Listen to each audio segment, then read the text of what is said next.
Boogie like Benson, I'm a Who Dat. I'm a Who Dat. Long as I'm living, I'm a Who Dat. Lose or winning, I'm a Who Dat. Sports Coma, yeah, this is where we do that. Where we do that, where we do that, where we do that, where we do that, where we do that. Boogie like Benson, I'm a Who Dat. I'm a Who Dat. Sports Coma, this is where we do that. Where we do that. Welcome, welcome, welcome. Somebody please better help.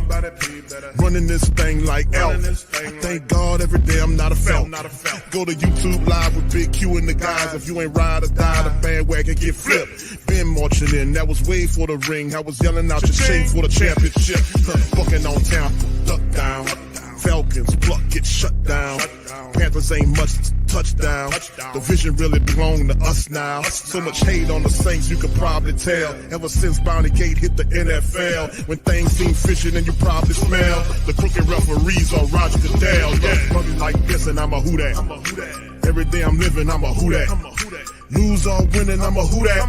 It's the Sports Coma, this is where we do that. Where we do that, where we do that, where we do that, where we do that, where we do that. Boogie like Benson, I'm a Who Dat. It's the Sports Coma, this is where we do that. You're listening to the Sports Coma with Big Q and the guys on the PRO Media Network.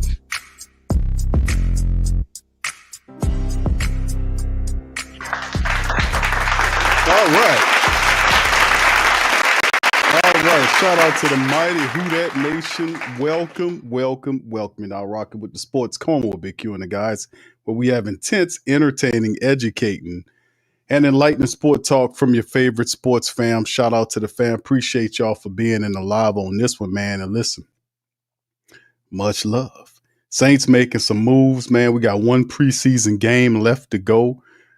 There's been a quarterback named, a lot of stuff going on. Also, it's Thursday. It got a couple of NFL games that just kicked off. The Steelers and Panthers are underway. Panthers up 3-0. 7:00. Pats and the Giants will finish the Thursday slate tomorrow.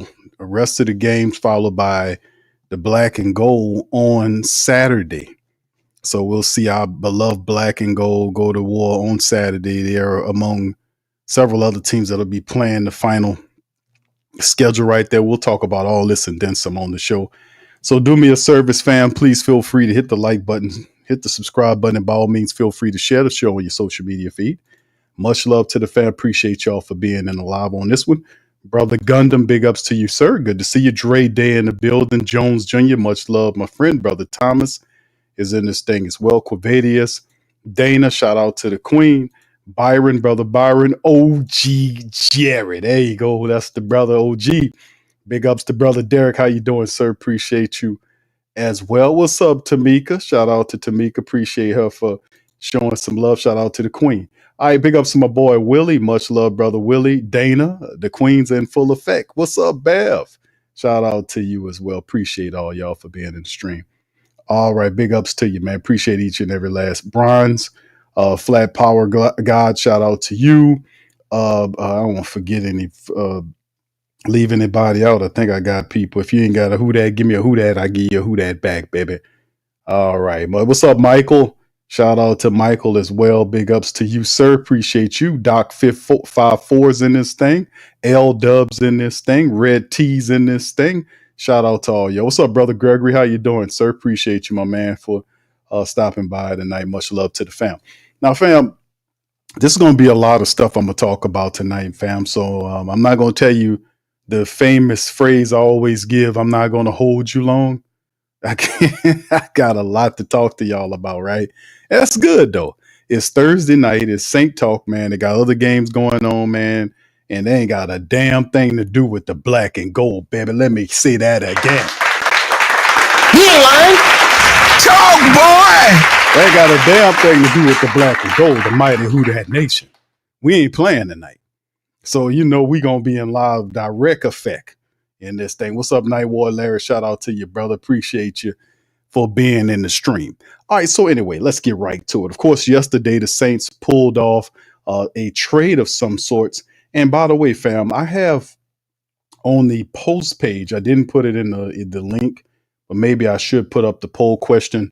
But I did one better. I put it in the comment section of the platform and it basically asked the question, grade the trade. It was a grade the trade, not a question, but it was a comment, grade the trade. What do you guys think about the fact that the Saints trade from yesterday, picking up the young wide receiver from the Denver Broncos, giving up 2 picks? We're going to decipher that. Was it good? Right now, we got a certain amount. We just put it up now to about 16 minutes ago. Right now, 94%. Matter of fact, I could put it on screen for the family members so they can see it. If you want to vote on the poll, you simply go to the post, the section of the, I guess right here, you go to the posts of the platform right here, and then it shows you the first post out is grade the trade, Who Dat Nation. Of course, you can see about 16 people did it right now, and they have 94% of the pollers said that it's a good trade versus 6% said it was an awful trade. So if y'all want to get y'all comments, y'all can feel free to do that, or just throw them in the chat like y'all doing right now. I was like, yeah, hey, man, Q, I ain't doing that shit. The hell with you on that, man. We're going to just put these damn grades right here and now. Okay, all right, I see it. All right, so anyway, Tamika, I see that's an A. All right, Gundam, B minus. Jerry says A. Willie says A. Derek says B minus. Bev, shout out to Bev again, says A. Michael says an intention is an A, but I still see it. He says see an offensive live. It's a B. Thank you, sir. Appreciate you. All right, Byron says it's an A plus. All right, thank you, Byron. What's up, St. Doug? Shout out to you, bro. Says it was B. V Griffin, what's up, B? V Griffin says it's a B. Doc says C at the moment, but can be upgraded. So keeping an open mind, that's a positive, right? Dana says a B minus. Thank you, Dana. The truth is this. Number one, shout out to you, fam. Says A. Okay, I like a lot of good grades here. A lot of good grade going on here. All right, brother Greg says, I like the trade, but I think Mickey overpaid for it. A minus. Thank you, bro. All right. Black Major, what's up, Black Major? Shout out to you. What's up, Brian? Brian says it's a B. Shout out to you, man. Appreciate you. All right, big up. C. Quavatus says, I'll give it a C until I see how it works. Okay, I see what you did there. All right, what's up? Jan Doe says, finally catch you live. Who that? See you, great. Thank you, bro. Appreciate you for being here. Much love. All right, what's up, Desi, baby? Shout out to Desi being in the building. Mike also says, calling the, what do you think about? Yeah, so yeah, Deanna Rossini said the Saints will call. We're gonna cover that, Michael. I promise you, we're gonna get right on to it, bro. That's one of the things and one of the comments that I wanted, the stories and articles I wanted to touch on in this episode of the show. So, let's just hop right into it and get right to it. And this is the one we're gonna start off with: is why the Saints were comfortable giving up draft picks for wide receiver Devaughn Vele. Right, and I'm gonna give you guys a scouting report to kind of get familiar with who this wide receiver is. I'm gonna give you the full scouting report on him, so you guys can kind of get familiar with why the Saints made this move. But let's delve right into this article right here by NOLA.com. They were able to break it down, and pretty much what they said was, the national reaction to the Saints trade for Devaughn Vele was far from kind. Some of the commenters said, Saints, why are you like this? ESPN, somebody tweeted, Saints loaded up for week 18 win that gives them the 6th pick instead of the 2nd. Under no circumstances should the Saints be trading away draft picks right now. Pro Football Focus. So under Mickey, the Saints have a tendency to deal mid-round picks in an attempt to either show up the roster on margins or include them as a part of an aggressive trade-up. On Wednesday, the pattern continued. The Saints sent 2 picks, a 2026 4th rounder and a 2027 7th rounder to Sean Payton and the Broncos in exchange for Vele. He is 6'5", 215-pound wide receiver who is coming off a nice 41 catch, 475-yard rookie season. Now, Vele's acquisition finally addressed New Orleans' glaring lack of size at the wideout position, but that didn't stop the criticism. The Saints critics urge against surrendering draft capital in what viewed as an unnecessary short-sighted move if Coach Moore's first year turns out to be the start of a multi-year rebuild, as many expect. Then why are the Saints trading a pick that could end up inside the top 125 of next year's draft? The Saints don't see it that way. This is what Moore said. He says, always, that's the tricky part. You identify players you really want, and then obviously there's a cost associated with it. He's a younger player. This is a 2nd year, obviously, so he's on an initial contract in the NFL, and there's some value associated with that from a roster management standpoint. Certainly, we anticipate him being with us for a while. We feel like we're adding a really big piece that's going to contribute in a lot of ways. A big piece.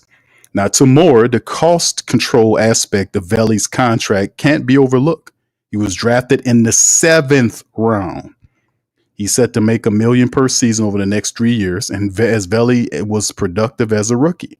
Moore said the wide receiver played, quote, really tough downs, end quote, that resulted in big plays. Statistically, Vele caught over 74% of his targets last season and converted 26 first downs. But Vele's age had also come under scrutiny because he served a 2-year Mormon mission after high school that delayed his football career, and Vele is 27 and will turn 28 in December. He is older, for instance, than Dallas wide receiver George Pickens, who was traded from Pittsburgh to this offseason in exchange for a 3rd-round pick in 2026. Still, the situations aren't the same. Pickens, in this case, is in the final year of his contract and is in line for a big raise in 2026. Now, whether the Cowboys are elsewhere, the sort of situation matter to the Saints, particularly at a position which starters Chris Olave and Rashid Shaheed are going to be in need of deals soon. Indeed, Rashid Shaheed has 1 year remaining on his contract, and Chris Olave has 2. Moore said the Saints aren't concerned about Vele's age, nor are they worried about his knee injury that sidelined him for a portion of the training camp. Now, Vele did practice Thursday, but he did practice, but he passed the physical. The Saints too appeared to give up what they did because of the competition to acquire Vele. Broncos coach Sean Payton told reporters in Denver that one other team was more than serious in their pursuit for the wide receiver. He said Vele was one of the toughest trades of his coaching career. Come on, Coach Kelly, Coach Payton, cut it out. Forever the milker. All right, he's going to be a really good player for them. This is Coach Payton talking. Those are the tough ones. Really, I was able to come up with the 2 trades that were like that. Darren Sproles was a real tough one. I later regretted it. It also should be glossed over how much Vele's size fills a need for the Saints. As of late May, there were just only two teams to not have a receiver taller than 6'2" on their roster. The lack of size has been plenty apparent in the preseason, such as when Mason Tempton failed to run through a slant and was boxed out by a cornerback, then picked off, the cornerback picked off Spencer's pass. Vele, also intriguing, has done a lot of his damage from the slot, according to Pro Football Focus. 62% of his snaps came from that area. And according to Next Gen Stats, the 27-year-old caught 27 of the 41 catches from the slot position, resulting in over 300 yards. Moore said Vele will play in a variety of spots in New Orleans, which is key for us because we want to move our other pieces. At the same time, it is fair to wonder that if it was so obvious that the Saints needed to beef up at wide receiver, then why didn't the team act sooner? Signing a big-bodied receiver or drafting one of the team's 9 selections last April would have spared the Saints from coughing up future assets. The specifics might have dictated why, in free agency, the market was sparse with receivers who matched Vele's frame. And after the draft, Loomis said they wanted to take a receiver, but the timing didn't pan out. If something presented itself, it would have been awesome. Moore said Thursday, it didn't. Through the entire offseason, we just tried to build this thing as we went, and certainly was a valuable opportunity we did not want to miss on. So that's a very interesting thought process, as we've read from what they were saying about Vele and the Saints' decision to go after a receiver. Now, listen, fam, let me just say this, and y'all know that we've been saying the Saints need a big physical wide receiver this entire offseason. I watched film on Devaughn Vele. I mean, he's a talented wide receiver. And this is the thing. The Saints don't see this as a rebuild. Mickey Loomis hates the term rebuild. He hates the thought process. That's why he always has these veterans lingering around. He brings these veterans and piecemeals the team, adds young people to it, and tries to, in his mind, has a transition from an older team to a not so older team. You know what I'm saying? You did not exactly go from old to young, or old to young fast. That's just not how he operates in his mind, right? But the Saints, their behavior is like we're trying to win something now. But like I said, man, it's that was a good question the reporter asked. Kellen Moore said no situation presented itself at the time, but there were other guys out there that we could have picked on. But Vele's not a bad guy. Let me show you something. Now, the comment about him being 27 years old and then next year he's going to be 28 years old. We're not concerned with that, according to what Kellen Moore said. That's the same stuff they said about Tyler Shuck. They don't care about the guy being old because in their minds, the Saints want to compete right away. In their minds. That's why they're not. I mean, you might disagree with it. Maybe you don't. But in the end, that's what they're in their mind. They don't care if Tyler Shuck is 26 years old next month.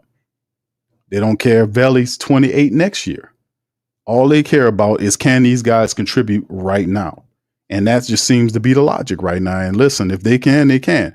Now let's kind of look at the scouting report. Check this out, fam. Let me put this scouting report on the screen for y'all and show y'all something, right?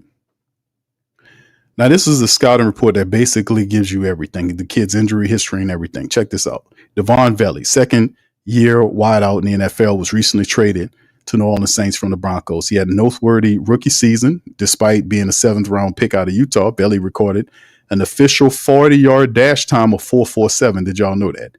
At the NFL Combine. So he's a 6'5" wide receiver that ran a 4.47 at the Combine, right?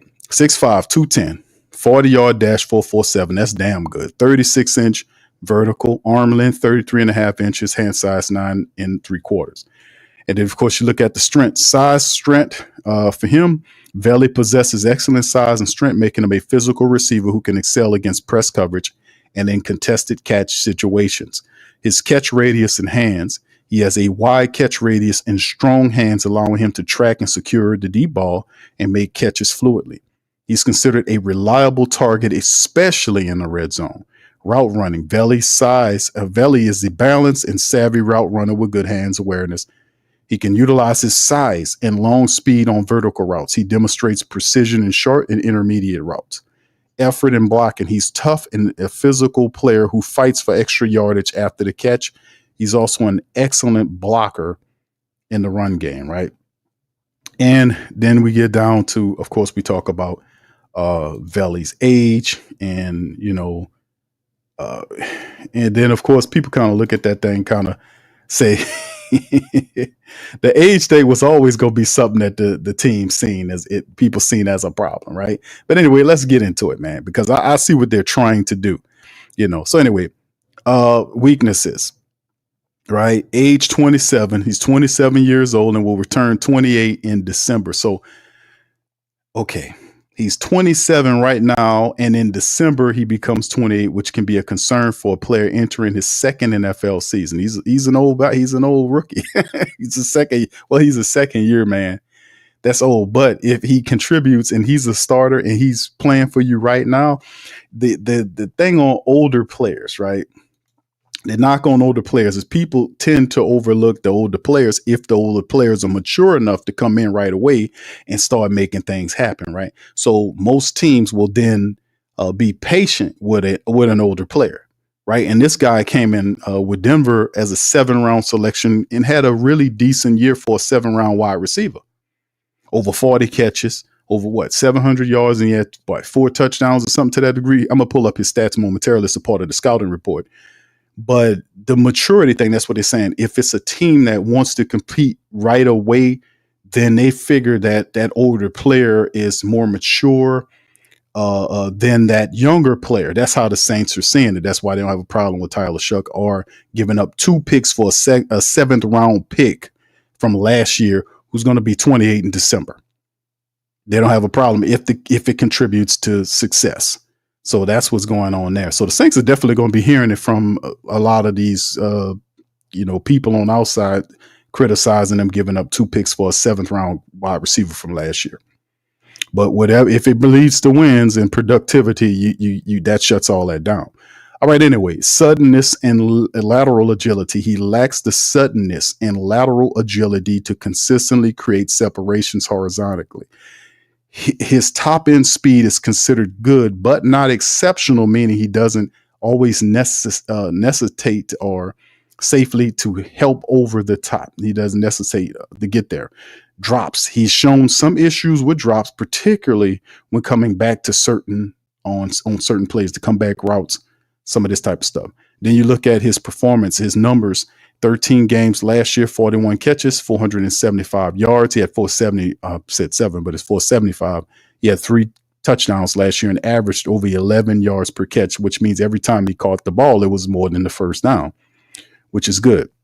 His longest receptions was 37 yards after the catch, 135 yards after the catch. Big wide receiver that needs 2 guys to bring him down. His receiving success rate is over 63%, close to 64.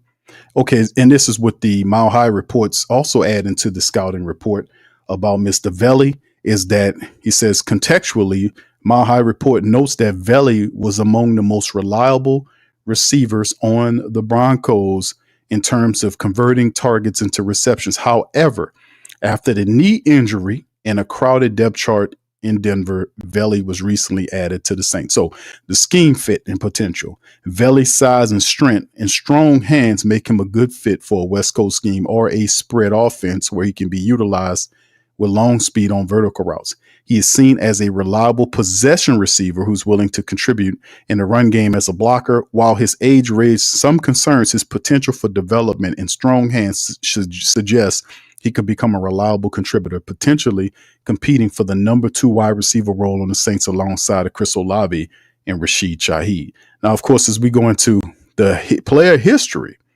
Devaughn is a second-year receiver here, and this is his history breakdown. His breakdown in a rib injury of last year. Vele missed 4 games during his rookie season in 2024 due to a rib injury. He suffered cracked ribs in week 1 against the Seahawks. He did not return to practice later in the season. He did return to practice, and he was removed from the injury report in week 3, but he was a healthy scratch for a few games as he recovered. Then he had the lower knee injury, lower leg knee injury. Vele missed, and they said 2025 offseason preseason. Vele missed the Broncos mandatory minicamp in June due to a lower leg injury, which was later identified as a knee issue. Broncos coach Sean Payton indicated they were being cautious with his knee, managing his practice load to ensure he was fresh. The Saints recently reportedly aware of Vele's knee injury. They said the Saints reportedly are aware of that knee injury when they traded for him and were not concerned as he practiced and passed the physical before the trade, and he's considered healthy by the Saints. So that is some of the scouting report on Mr. Devaughn Vele and some of in his speed. And like I said, impressive numbers. And he fits, like we talk about. You wanted a big wide receiver. The Saints got one. 6'5", 210 plus pounds. Has 4.47 speed. And we were saying, man, let's get us an MVS or something like this. But this guy is more physical than the MVS, and he makes his bones in the slot position of the toughest area. So the Saints CMS, they called Kellen Moore, as we just read, calls him a big piece of the Saints offense. So this guy will come in and be one of the top 3 guys. With me, Brandon Cooks is going to slide down in the rotation, baby. So, but still in all, you still have a track team. You still got a track team. You got a track team. All these guys can run. Cooks can, Olave can move. Rashid Shaheed's the fastest guy on the field. He can move. Let's see what I name. Olave, Rashid, all them guys speed. You got this guy here, Vele, who is 4.47 in the 40, big guy that can move. Brandon Cooks still can move. Mason Tipton can run really good too. He's very fast. And then Pettis. And so all these guys are got really good 40 times. So we still got a track team the Saints are building. It's going to be fun watching what happens with this whole situation. All right, so as Vele arrives, somebody got to go, right? And it is Donovan Peoples-Jones. Donovan Peoples-Jones was released to make room for Devaughn Vele. Shout out to the Saints wire. Saints acquired a wide receiver on Wednesday, which likely signaled them moving on from one of their other options. The decision was made on Thursday. Shout out to Nick Underhill. He reported that Donovan Peoples-Jones was being released to make room for Devaughn Vele. Makes sense that Peoples-Jones would be the one cut, as the two players accomplished similar things. They're both big targets that will likely stand out as blockers and possession receivers. Peoples-Jones signaled early this offseason to expand, or he was signed rather to expand the receiver room. He didn't end up making any waves. I mean, nothing. He didn't do a damn thing. Nothing for Donovan. We had a lot of high hopes from Donovan Peoples-Jones. I mean, nothing. Nothing. He did nothing at all. So anyway, the Saints ended up putting him in the street. They signed him to a 1-year contract in free agency, and it was expected that he'd add immediate catch production with deep ball capabilities. However, Peoples-Jones has been a non-factor through training camp and has no catches through 2 preseason games. With the recent trade for wideout Vele and the emergence of Mason Tipton, Donovan Peoples-Jones likely needs a tremendous strong push late to make the Saints roster. If he's released as expected, and he was, then that's what it was. So he gets put in the street. So the Saints wide receiver room now includes Vele, Tipton, Chris Olave, Rashid Shaheed, Brandon Cooks, Cedric Wilson Jr., and Dante Pettis as those vying for a role in the offense this year. It'll be interesting to see what the decision making looks like here with Vele a lock to make the roster. So Vele, Tipton, Olave, Shaheed, and Cooks. So that's 5 guys right there, right? Vele, Tipton, Olave, Rashid, and Cooks. That's 5. The Saints ain't going to be keeping 6 guys. But it's interesting that, with him being here now, does this mean something is going, does Cooks not make the team? Do the Saints still keeps Cooks if that is indeed the case? Because they need somebody to be a special teams person. I know Cooks ain't going to be the guy. So does that put Cooks on the bubble? By getting Vele here and pushing Brandon Cooks to the 4th wide receiver now, and Brandon Cooks doesn't play special teams, this could possibly put Brandon Cooks. Now, we'll see how it goes because Mason Tipton, in my opinion, Vele, Tipton, Olave, Rashid, and Cooks, that's 5. Somebody got to return the kicks, and that might be Dante Pettis. We'll see. We'll see how it all goes, man, with that guy here, because he's obviously seen as a top 3 wide receiver for the Saints receiver room. That pushes Cooks down. So we'll see what goes on there. Just interesting, just throwing that around, but yeah, Donovan Peoples-Jones already in the street. The Saints had to make room for Devaughn Vele to join the team. All right, anyway, man, let's keep this thing moving along, man. And shout out to Devaughn Vele and welcome to the Saints, man. We give him, a round of applause and welcome the wide receiver, Devaughn Vele. That's right, brother. Welcome to the Black and Gold. Big wide receiver, Chris Hall, and we talked about it, man. And listen, I know it's the picks and all this kind of stuff, but the guy, 6'5" guy with 4.47 speed, we always wanted to see what that big possession speedster would look like next to a healthy Chris Olave and Rashid Shaheed, right?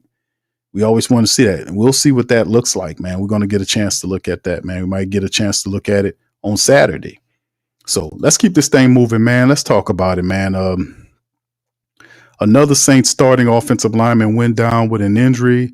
And here's the latest stuff right here from him, man. So shout out to NOLA.com. As the Saints are still dealing with injuries on offense. And just like I said, the depth is a big thing. Shout out to Matt Paris. The New Orleans Saints tackle Taliese Fuaga missed Thursday practice with a knee injury, marking yet another offensive lineman to get hurt for the Saints in recent weeks.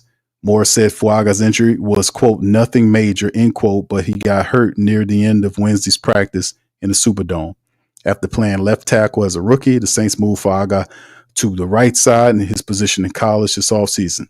Quote, he had a little something happening and we'll just keep an eye on him, end quote. Moore said later, adding, quote, he practiced pretty much all of practice Wednesday, end quote. If Fuaga is indeed able to return quickly, New Orleans will have been fortunate to avoid another significant injury up front. Left guard Trevor Penning suffered a foot injury, reported turf toe back on August the 10th, preseason loss to the Chargers. That will keep him out for 4 to 6 weeks. Moore was non-committal when asked if Penning would be ready for the team's September the 7th season opener against the Cardinals, though added that we would take the next few weeks to monitor his progress. Penning was seen at Wednesday's practice with a walking boot on his right foot. The Saints also experienced 2 season-ending injuries along the offensive line. The team third-year guard Nick Saldiveri on injury with that knee issue, and veteran center Will Clapp was lost for the year with a foot injury. The blow to the Saints' depth caused the team to acquire Luke Fartner from the Jags and sign guard Shane Lemieux and Mike Panasoic. Last year, the Saints were decimated by injuries in the trenches, notably losing McCoy for most of the season with groin and elbow injuries. Guard Cesar Ruiz and Lucas Patrick also missed 4 games apiece. So, there you go with some of the stuff that we've seen happening in terms of that. And, man, yeah, and like he said it wasn't nothing too much significant with the Fuaga thing. But, boy, when you start talking about injuries to your offensive line, and you're going to really be counting on those guys to open up the year, it's going to be interesting, man, because best believe until our young quarterbacks can prove to the NFL that they can throw the ball downfield, defense will stock the box to stop Alvin Kamara and force Spencer Rattler, because that's what I believe will start the season of beating them. He got to show him, which I think he's capable of. So it's going to be an interesting season for the Saints, regardless of how you cut it. All right, so anyway, let's keep it moving, man. Let's keep it moving. Let's keep on moving. And speaking of of Rattler, the Rat Man, listen, Saints announced Spencer Rattler will start the preseason finale, a sign that he has inside track on the week 1 job, because that was the question. The question was, who's going to be the person that opens the final preseason game? Because remember, for what the last couple of weeks trend has been that whoever is the quarterback of the first team struggles. That's been a trend. The in week 1 that was the trend. Week 2 that was the trend. Whoever is running the first team, because the first team is so disjointed. Is so disjointed in how it operates that whoever is quarterback in the first team is having problems, and whoever gets in there with the second team is handling their business. So if I was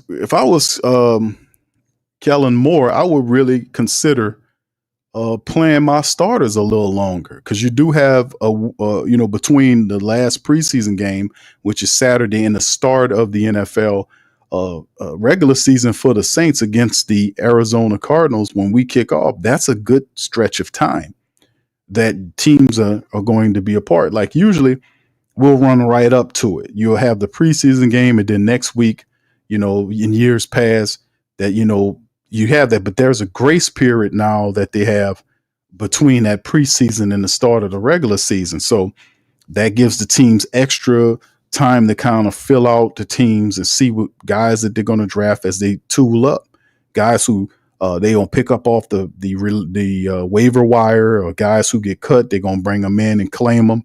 So you're going to see movement by teams like the Saints going into this period, and I really do expect there to be some movement happening, because look what they're doing now. The crazy part about it is the last 2 weeks the Saints are making trades, but they're making trades to teams that they playing. I mean, it's the craziest thing out here. You're making a trade, but hell, we made a trade. Hey, Jacksonville, y'all want this big guy right here? I will take that center over there. It's crazy. They made a trade with the Jacksonville Jaguars. They just played them. Now they make a trade with Denver. They got to play Denver Saturday. Like, what are they doing?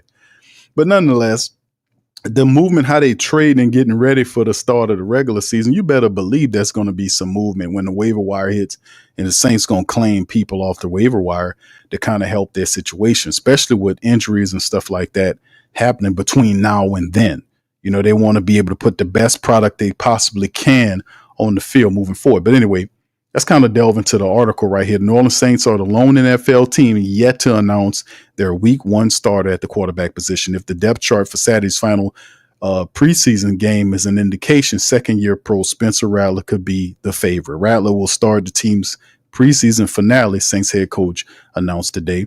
Moore did not make any declarations on whether Rattler will start week 1, but he did tell reporters he planned to play as many starters as possible during the contest, which is good, especially after watching them play as poorly as they have in the last 2 weeks. You got to make sure you get them starters in there, but get them as many reps as you possibly can smartly, because after this, you got that nice lull between here and there being the start of the regular season. But you want to at least go out on a high note, right? You want to get a win. You lost, you tied. Now you want to get a win that's balanced.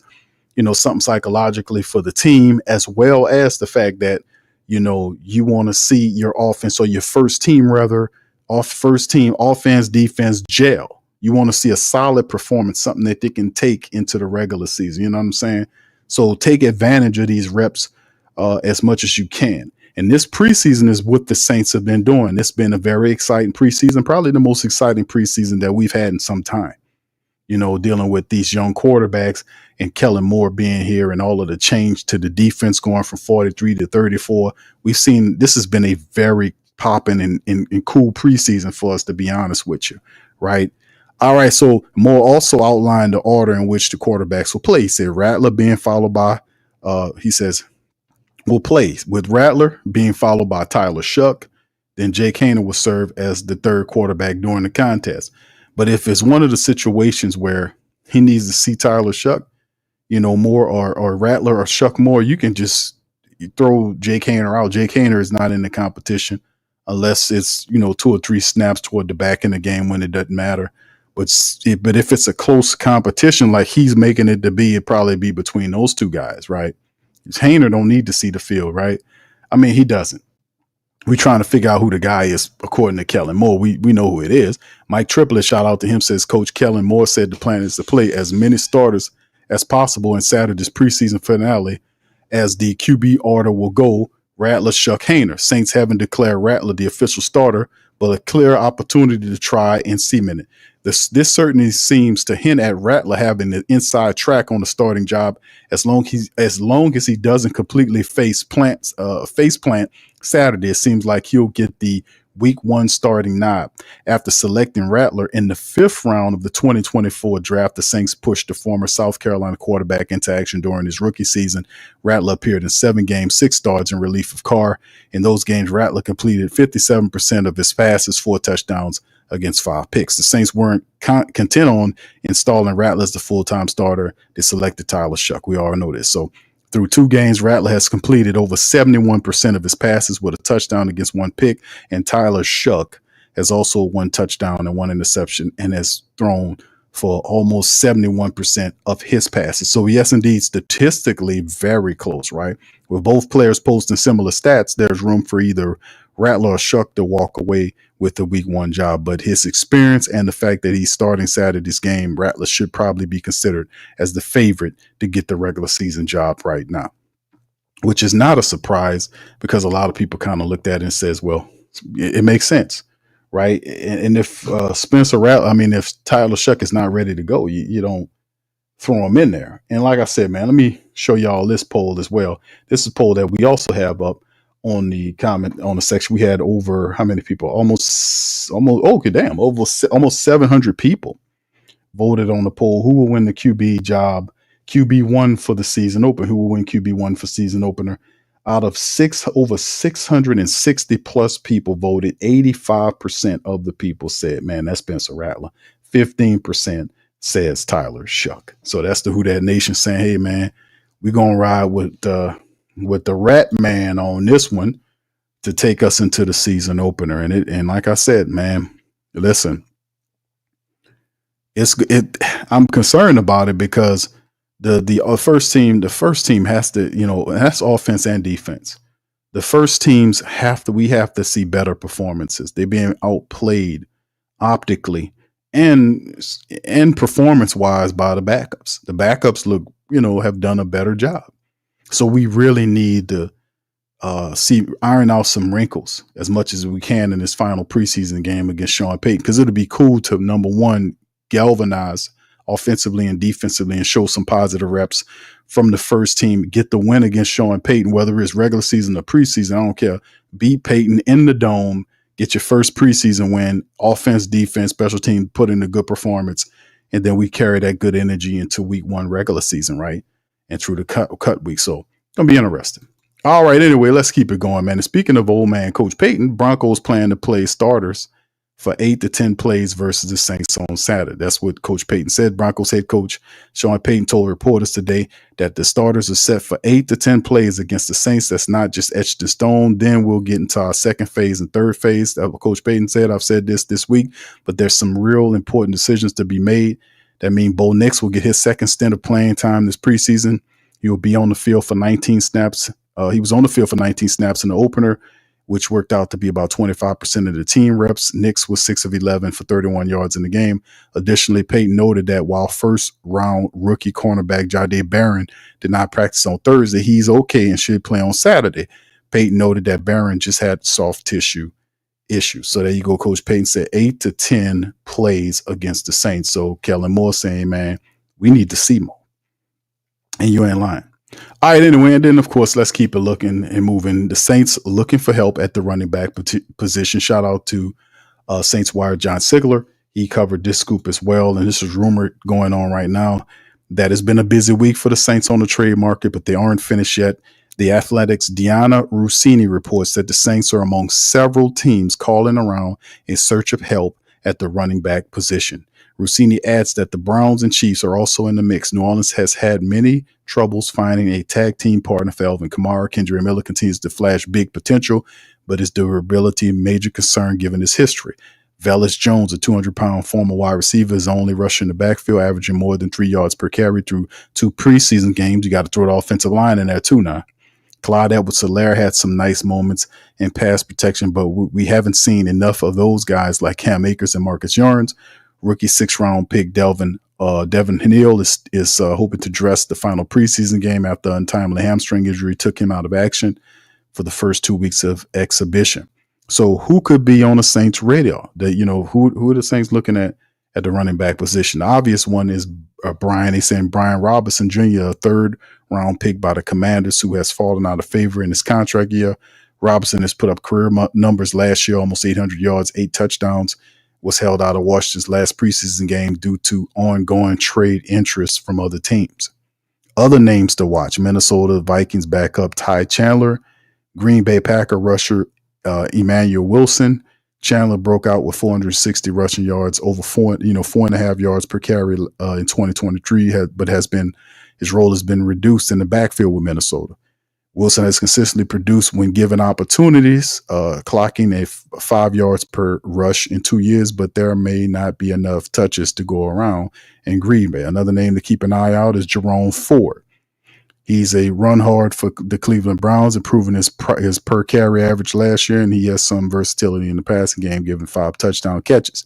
Cleveland may not be interested in extending his contract after this season, which could make him available. We'll have to see what the Saints can, what they're going to do. They can cut another deal before the roster deadline on August the 26th. They're already down to just 5 picks in the 2026 draft after trades for nose tackle Devaughn Vele, wide receiver Devaughn Vele, and it's not looking like they'll be getting a 4th-rounder back as a comp pick for cornerback Paulson Adebo.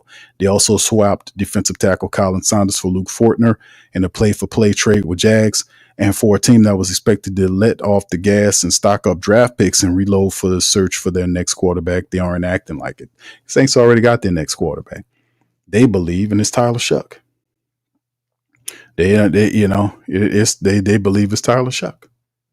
It's just simply what it is. It's going to be an interesting season. I tell you what, man, it's going to be a very interesting season for the black and gold. A lot of trades, a lot of movements going on for the team as they gearing up to try to make it pop, man. So going to be very interesting, man, as we head into this Saturday matchup. Saints hosting the Sean Payton's undefeated Broncos. Going to be fun. All right, shout out to the fam, man. Appreciate y'all for being in the stream. Much love to the fam, man. Much love Much love, much love. Y'all got any questions, please feel free to throw them in the chat. Man, a lot of stuff going on. All right, shout out to Michael. He said, I think Shuck will start because of, he says, PR and politics. Okay, thank you, brother. Appreciate you. I'm trying to say thank you very much. Picking me up, bringing me back to this world. All right, Michael, thank you for your super chat, my man. Appreciate you. All right, anyway, let's keep it going. Doc says we need a big wide receiver. I just don't like the 4th round pick. On the good side, he doesn't cost much. About $1 million a year over the next couple of years that you will have on his contract. And like I said, I studied the film on him. He's a very interesting. He's going to be a good weapon for you, no doubt about it. And a guy that's a big target like that, 6'5" guy, you watch the film on him, some of the things is he really good at making those contested catches. You know, he's physical. His route running is not perfect, but it is respectable for a 7th round wide receiver. I mean, you know, and for the Saints to look at him and say, hey man, this guy is a starter. And they give up 2 picks, like what was it, a 4th and a 7th?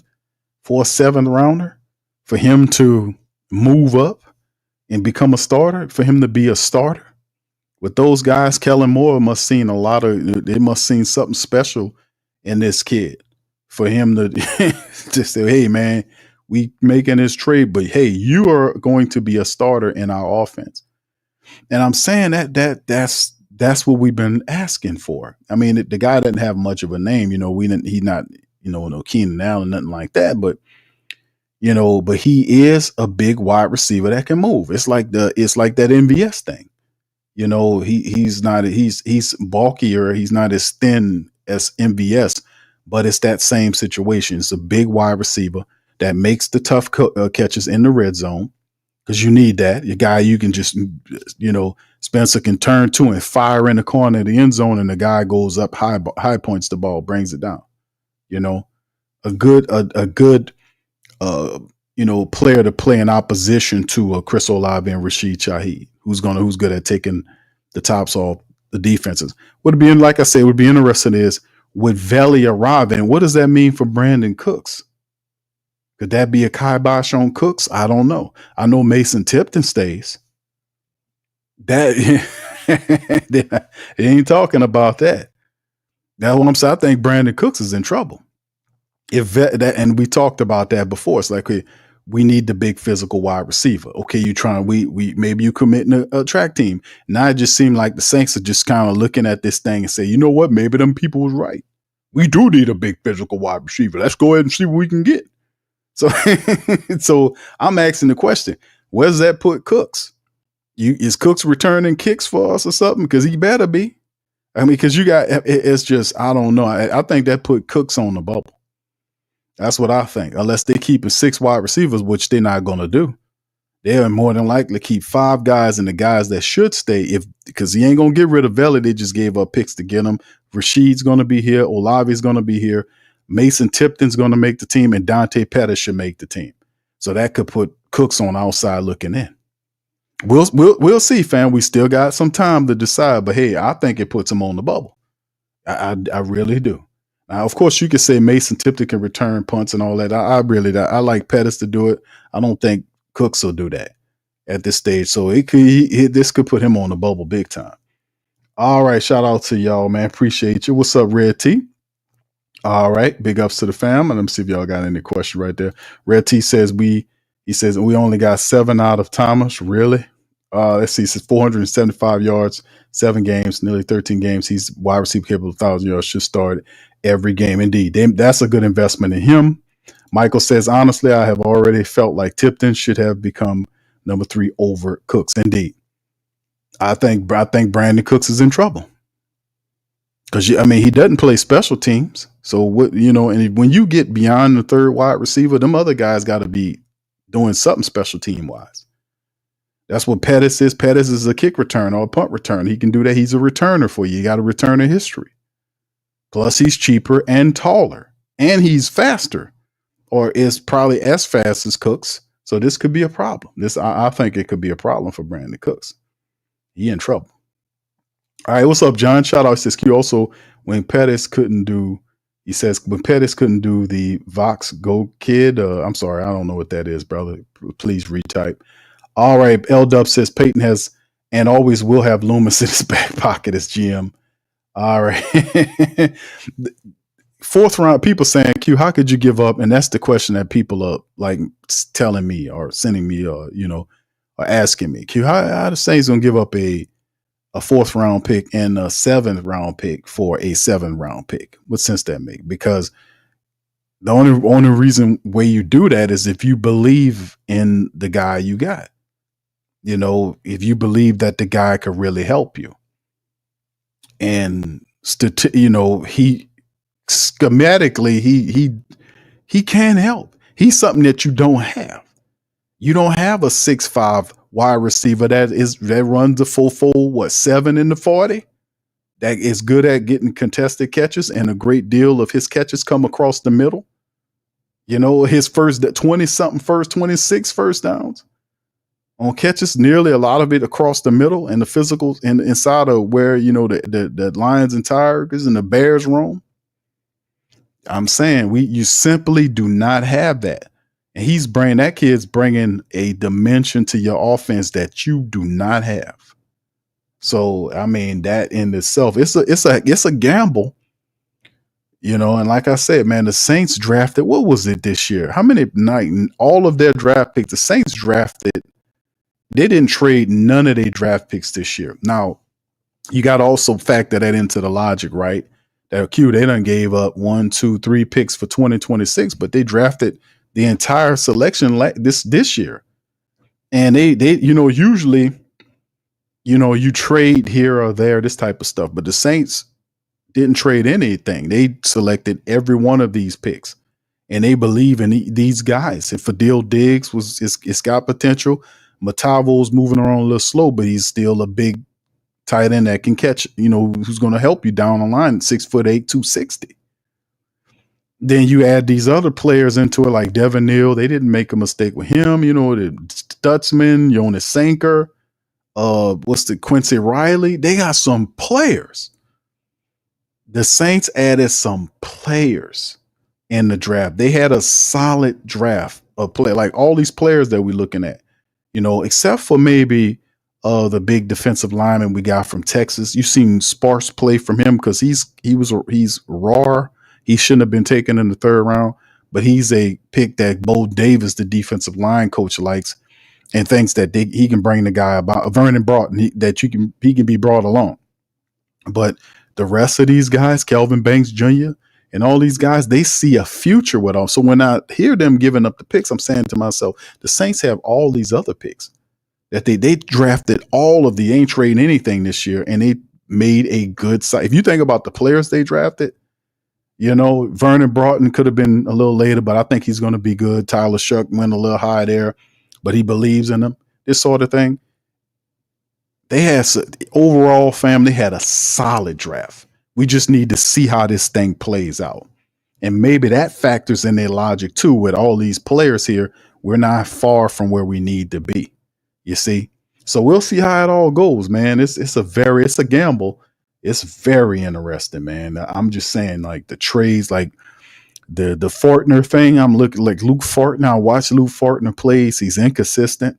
Like when I was watching him with the Jaguars, maybe that changes. You get a new coach. Sometimes that kind of changes things around. It'll be interesting how he factors in there.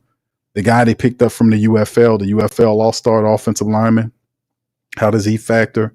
I love Torricelli Simpkins' game, so it's going to be very interesting, man.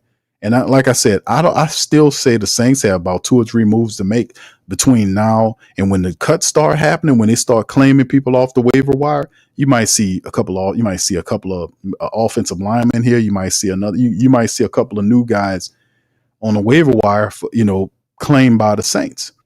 Things are going to change before that first week. You better believe it. Brother Derek says Mickey Loomis is a damn lie. He has 7 rounds to get a big body and wide receiver. That's on Kellen. Because we were saying it.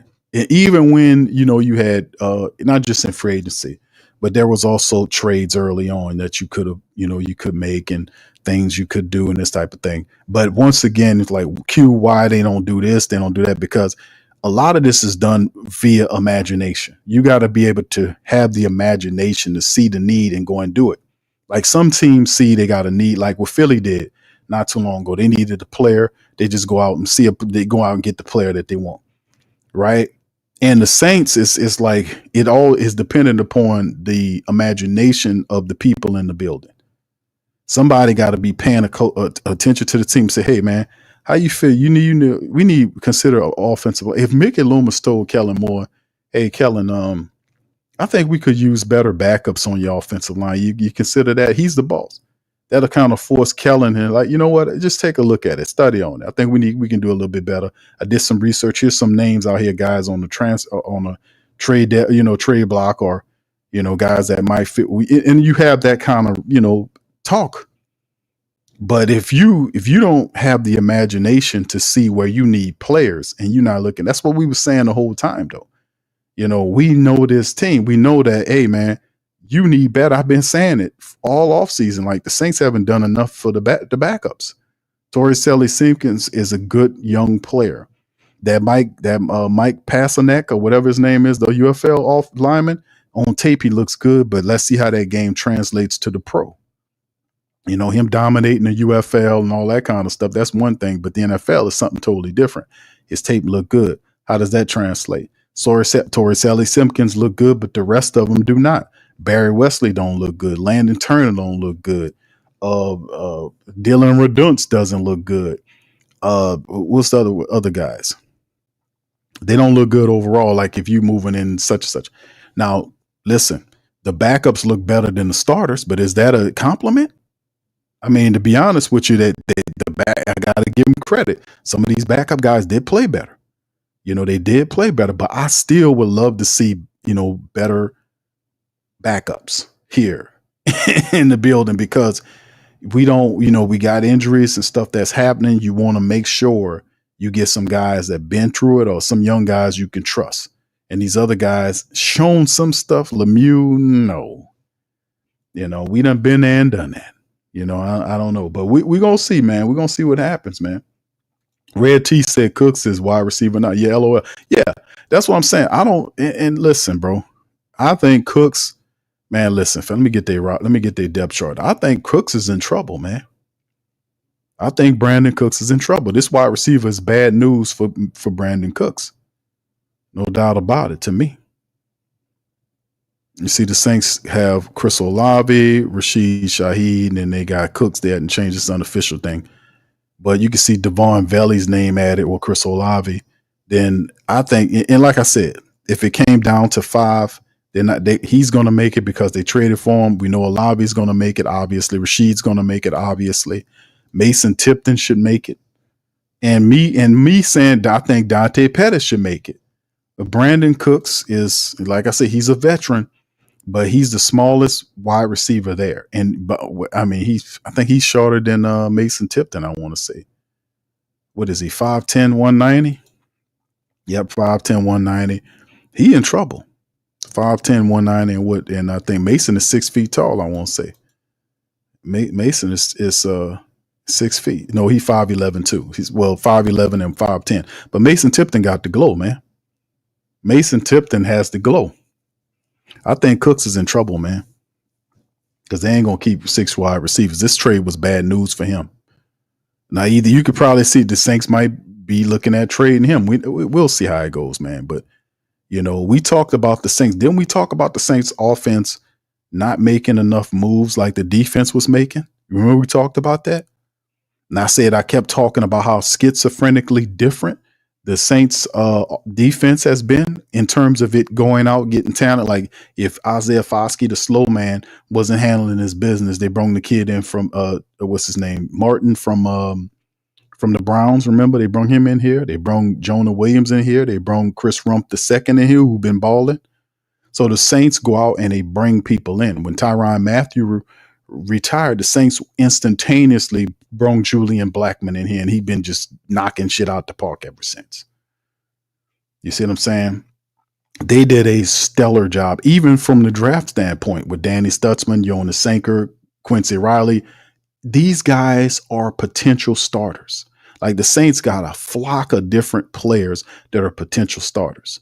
So the defense was adding pieces to it, and the defense was kicking the offense ass all preseason and training camp this year. Because if they need somebody, they go out and get it. What's your boy, the defensive lineman that used to play for the Vikings? What's his name? Jonathan Bullard. They got Jonathan Bullard. They brought in Jaden Peavy, who's the undrafted Jeremiah Martin. They traded for Devaughn Vele. They bring in they drafted the guys that they drafted. They brought in what's his name? Chris Rump, Jonah Williams. They bring these guys in. They improve the defense. They're not sitting around waiting for guys to get better. The man was proactive. Now the offense is starting to get that move with the the last two trades of the last 2 weeks have been offensive trades. They got a center. They traded for a defensive man for an offensive man. They turn around and use 2 picks to get a wide receiver that's going to be considered the starter. So the Saints turn around and got a Fortner. Even though people might have criticisms of Luke Fortner, you can't tell me Luke Fortner is not better than Will Clapp. I mean, I'm like, well, come on, man. What we talking here? You know, it's not like he gonna be worse than what Will Clapp is. Will Clapp is kind of on teetering down on his career. He wasn't quite the same guy. You know, it's the same. If anything, you'll say it's a wash, or he might just be a tad better than Will Clapp. So I mean, you can consider that somewhat of an upgrade. And then the picks to get a first string or potential starting wide receiver in Vele to go along with Olave and Shaheed. So that's what I was saying, man. And now the rumor mill is saying the Saints are looking for a running back. You know, you see what I'm saying? That's what they're saying. The potential, this is what Deanna Rossini is saying. The Saints rumor mill to be looking for a running back. So the offense all of a sudden, in the last couple of days before the last preseason, all of a sudden the offense is catching the defense vibes. Now they won't add all these people all of a sudden. And people that we've been telling them to get. We're saying you need a big ass wide receiver. You got these guys ain't tall, stay too short. Now they got you one. We need better backups. So they say, okay, let me go get Fortner. We lose Clapp. Let's get Fortner. You got to consider that an upgrade, can't you?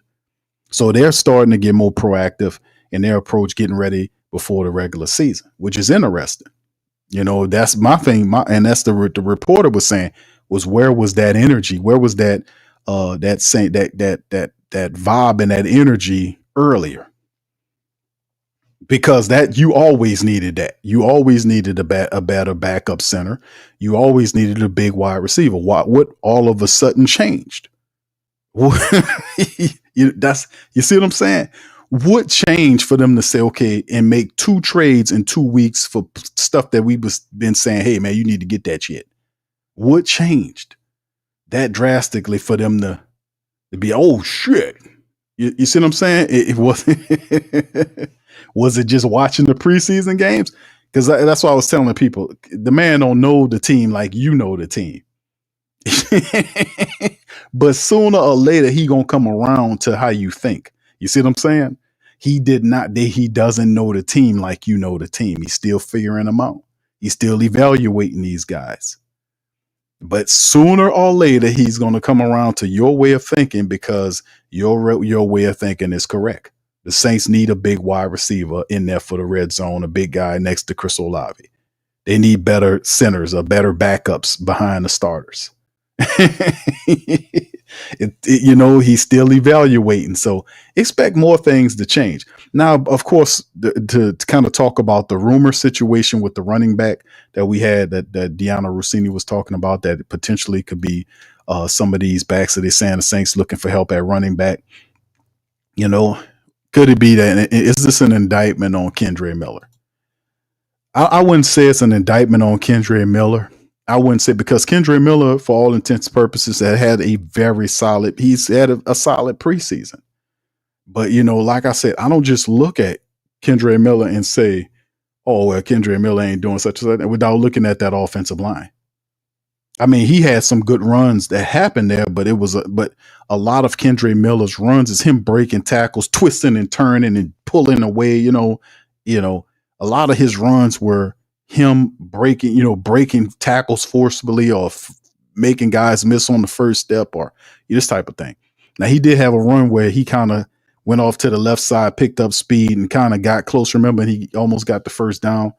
He had some good runs and he's looked good. So maybe it's not necessarily Kendre Miller. Maybe the Saints are looking for a third back as well. Now, Velus Jones Jr. to me was interesting. Like if you went with the fourth, Devin Neal is banged up right now, so you don't know exactly what you will get with him. I know Cam Akers is done. Marcus Yarns hadn't shown enough. He added to the practice squad.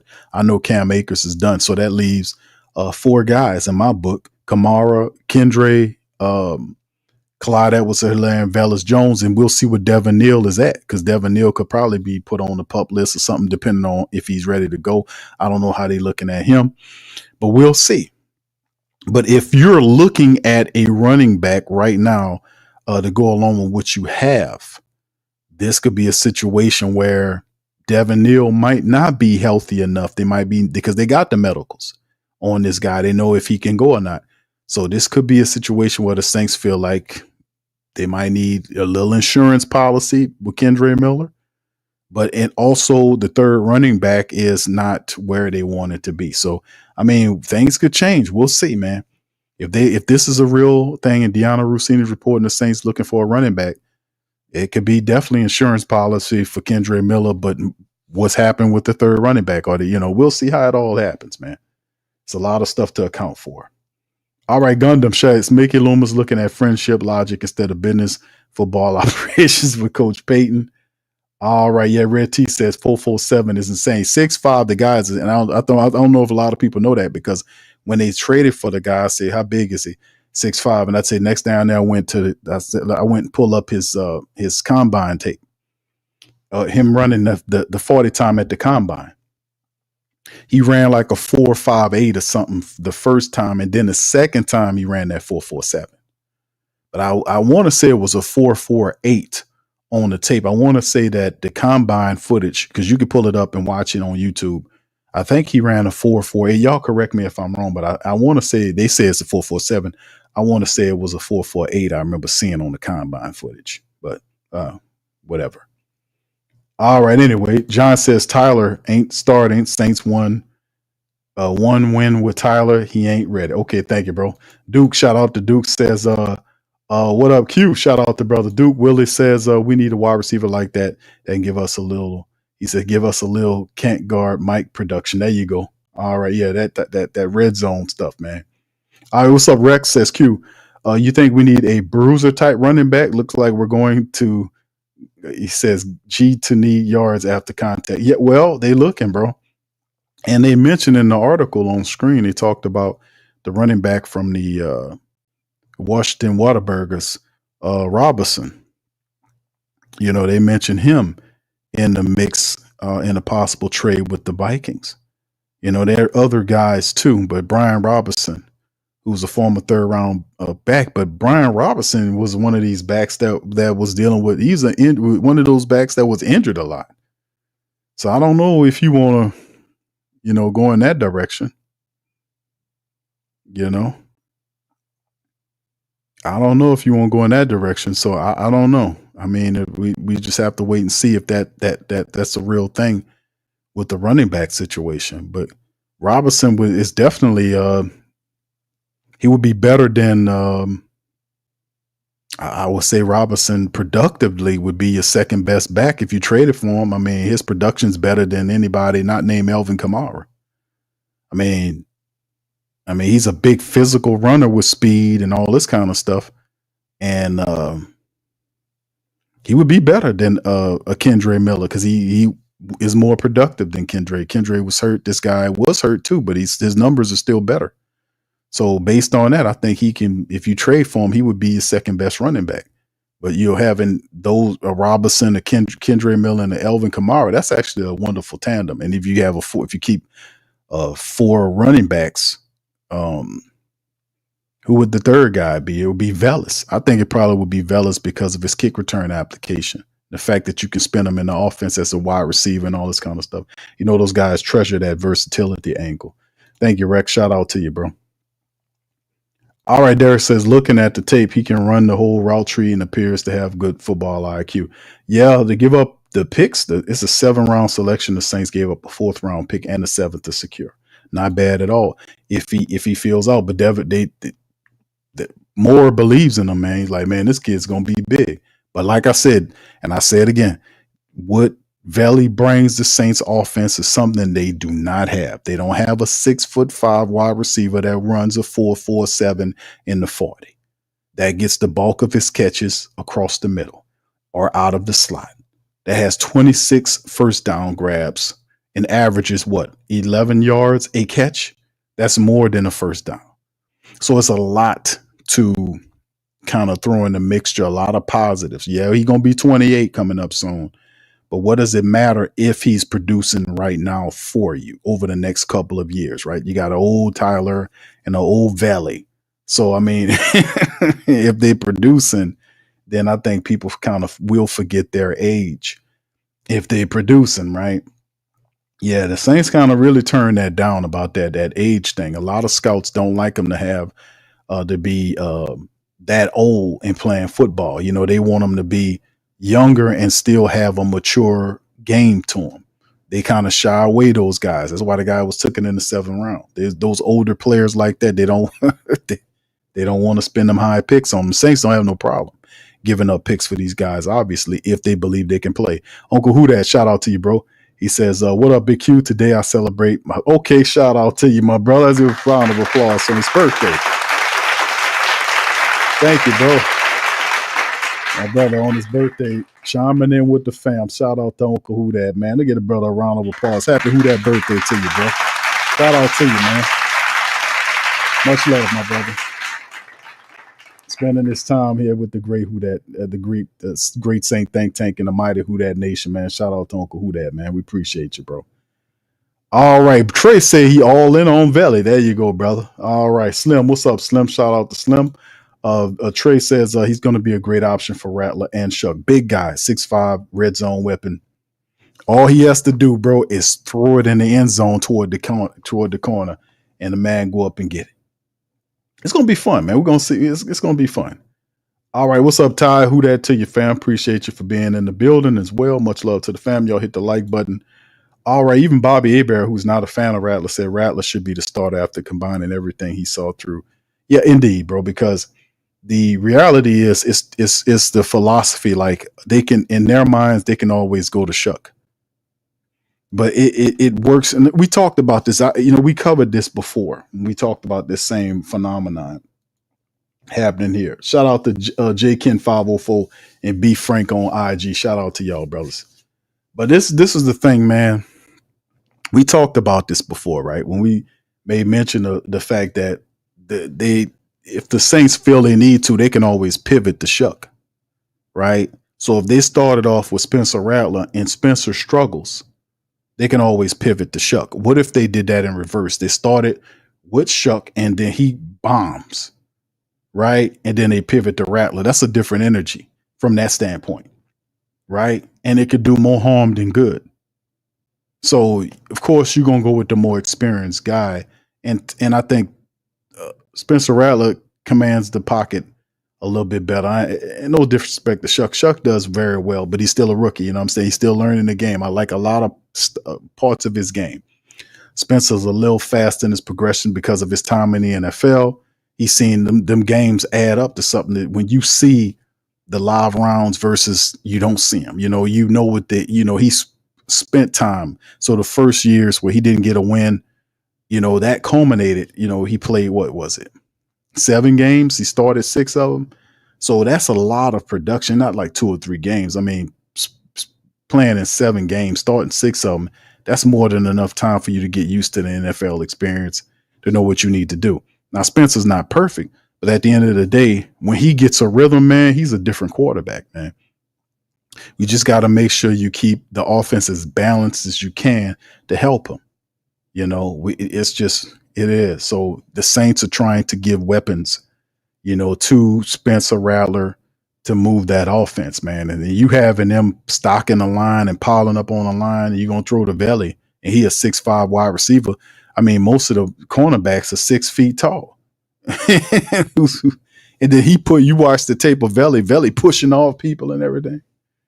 So, I mean, it's going to be interesting, man. I think it's going to be fun. A shout out to Bullet family travel vlog. Much love, fam. All right. Steel Bill, how you doing, sir? Shout out to you as well. Appreciate you. 504 Cole says Q. They saying Mickey gave the 4th round pick to Shaw. It's a birthday gift. Yes, it is. Man, He ain't lying. all I can say, bro, at the end of the day, man, is that they did that with the Sean Payton trade. Remember, he didn't have a lot of picks to work with when he took the Denver job.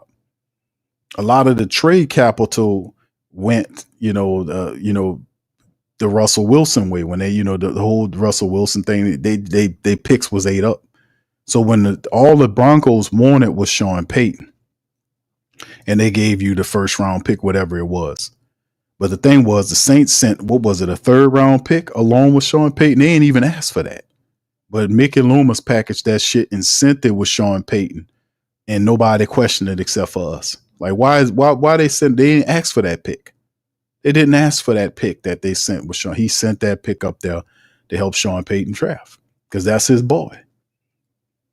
But, like I said, man, it's just, you always look at that when the Saints and the Broncos trade because, Mickey Loomis is, like I said, he's more VP than GM. Let me just say that. He's more VP than GM.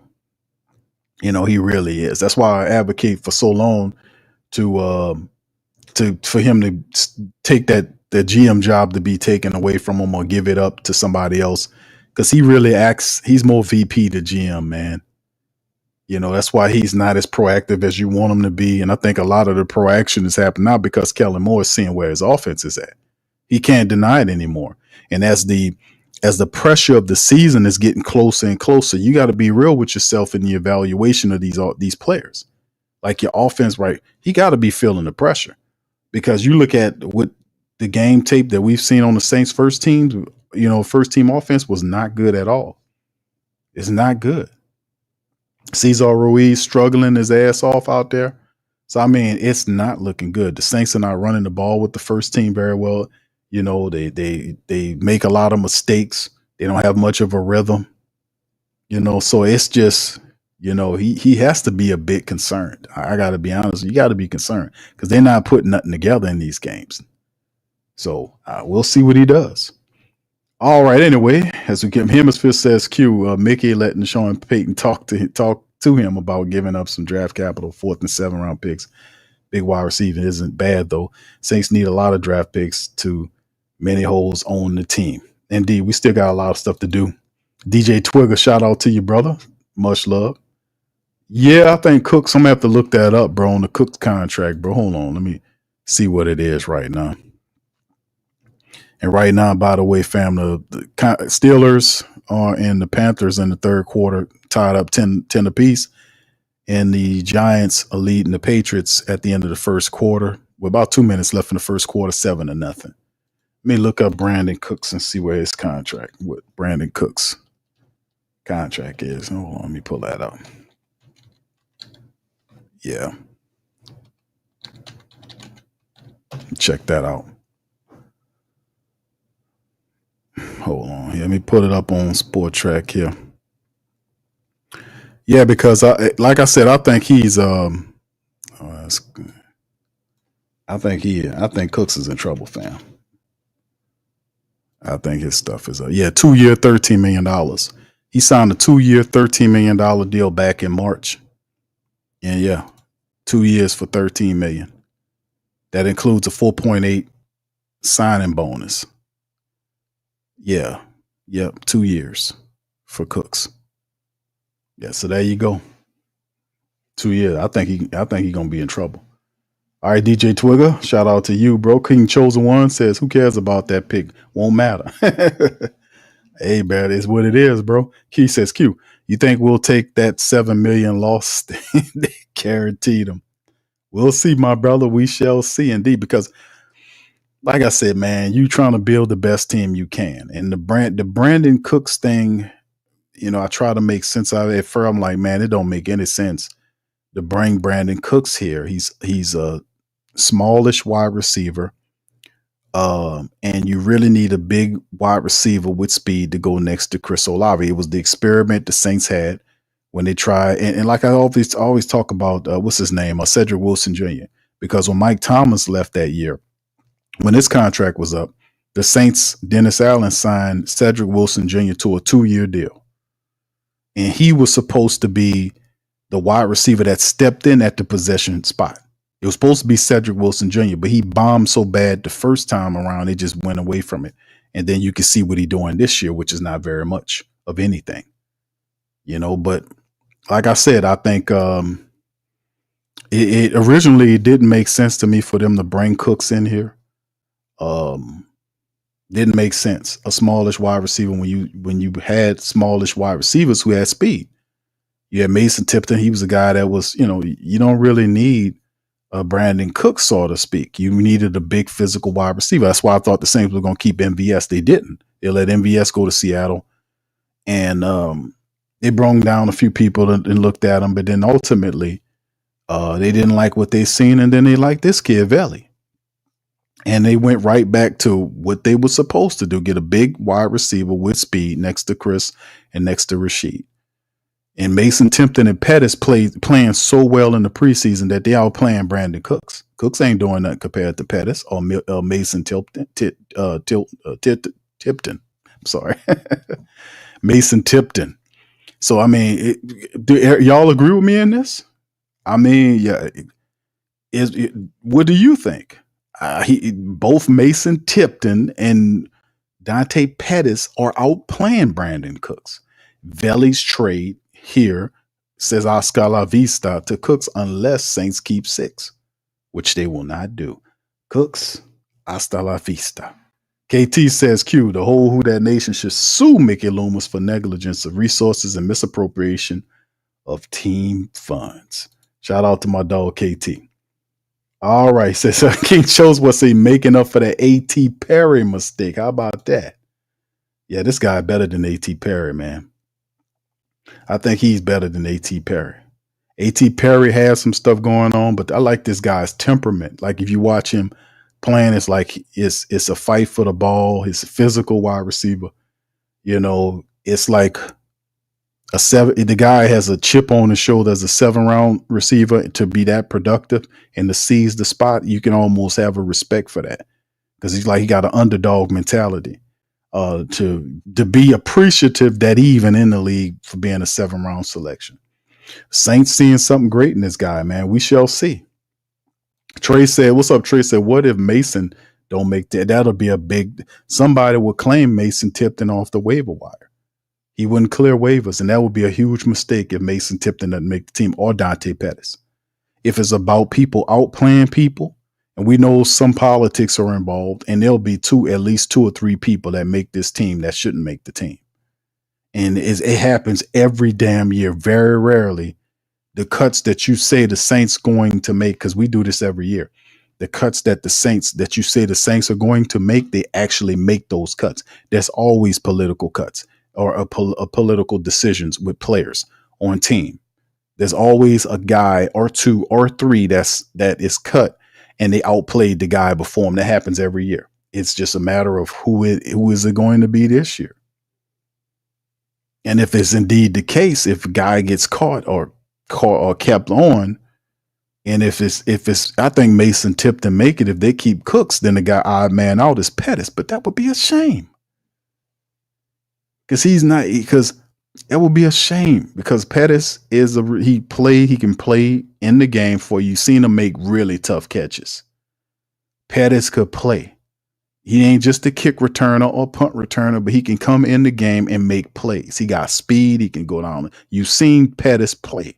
There's no talking about Tipton because you know what time it is with Mason Tipton. If football is football and people outplay people for jobs that are open, then when they acquire Vele from Denver, Cooks is no longer going to be. I wouldn't be surprised if they try to look for a trade or outright cut him. There is no spot for him. He doesn't play special teams. And they got guys that can do what he's doing that are cheaper and younger.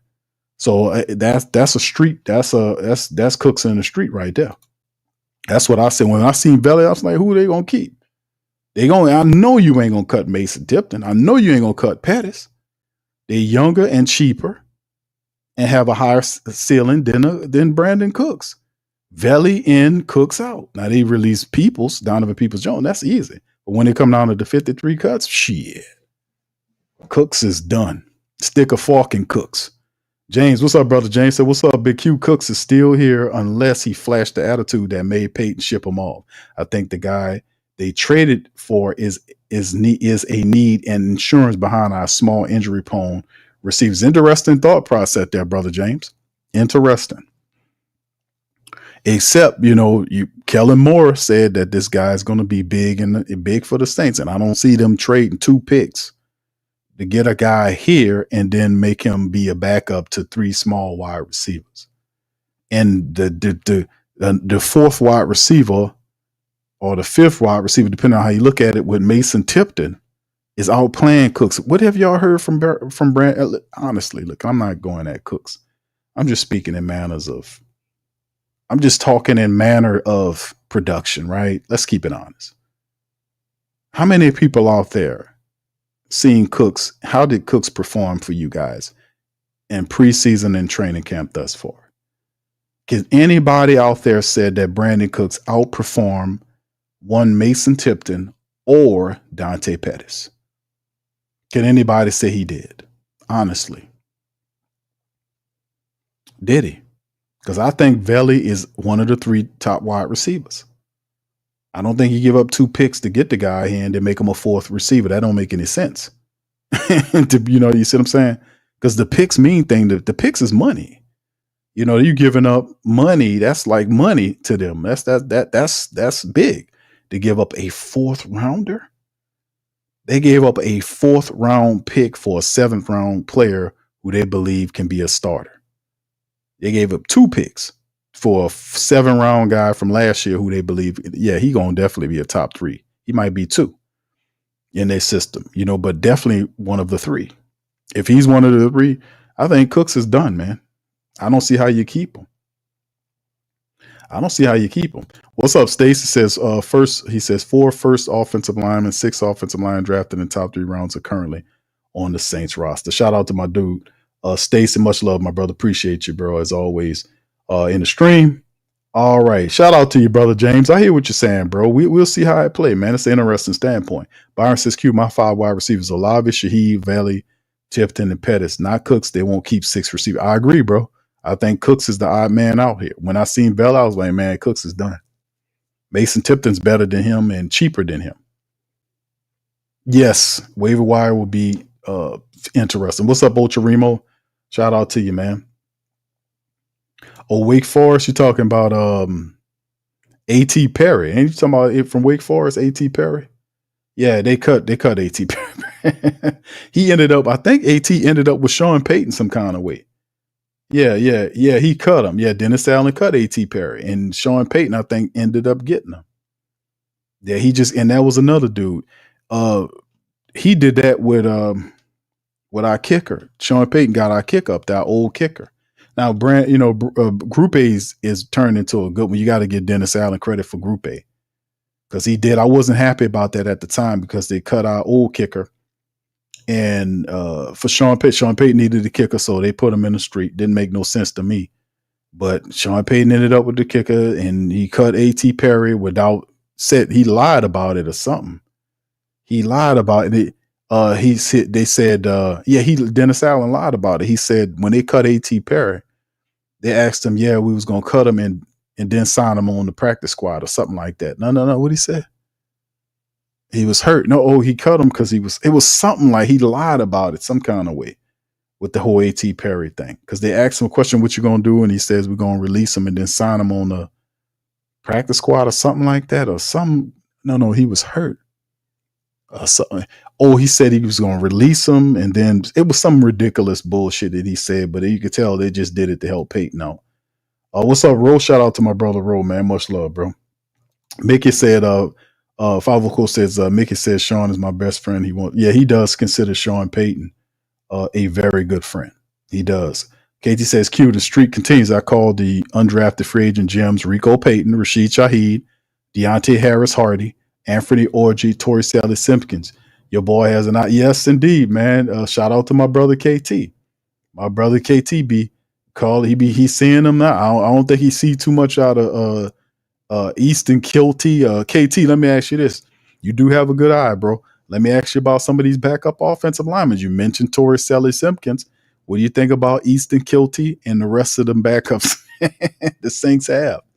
What do you think about them? Put that in the chat, bro. I love to hear what you think about that.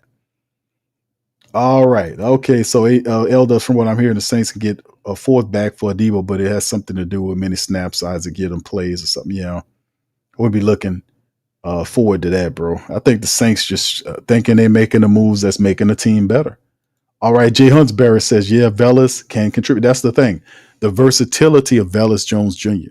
Like, he's one of these guys that was utilized a lot in the preseason games. Like, how they use Velas, they use him as a running back, they use him as a wide receiver, and his speed to Kellen Moore's offense, because he loves to have speed. All these guys are 4 something guys, and Velas Jones Jr. is one of the top 3 or 4 fastest Saints team players, and he can play special teams for you. So he has that going on for him. So I would not, like, Dante Pettis and Velas Jones Jr. should make the Saints team.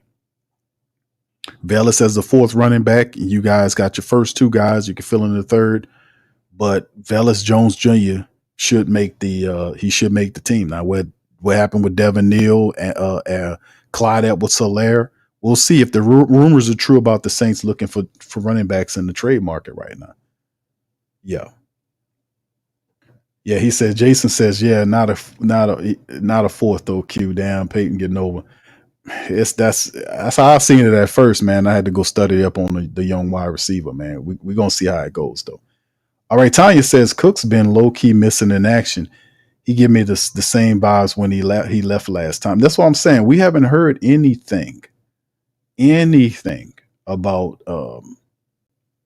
Brandon Cooks. I mean, very sparsely have we heard Cooks tearing up the camp and all this. All I know is I've been hearing Mason Tipton and Dante Pettis making plays. Cooks is nowhere to be found. And now with Vele here, I think Cooks is done. That's my opinion. I don't know. Y'all let me know what y'all think. All right, KT says, Q, what are your thoughts about possibly trading for Travis Etienne or Brian Robinson Jr.? Travis Etienne would be interesting because he's one of these dudes, man, that can, but he got injury concerns. Don't he? Travis Etienne is like, he don't have these, but he's got all the talent in the world, bro. He got all the talent. He's a guy that he got speed on the outside. He can run inside. He can catch the ball out the backfield. He is decent blocking. He speeds up your offense.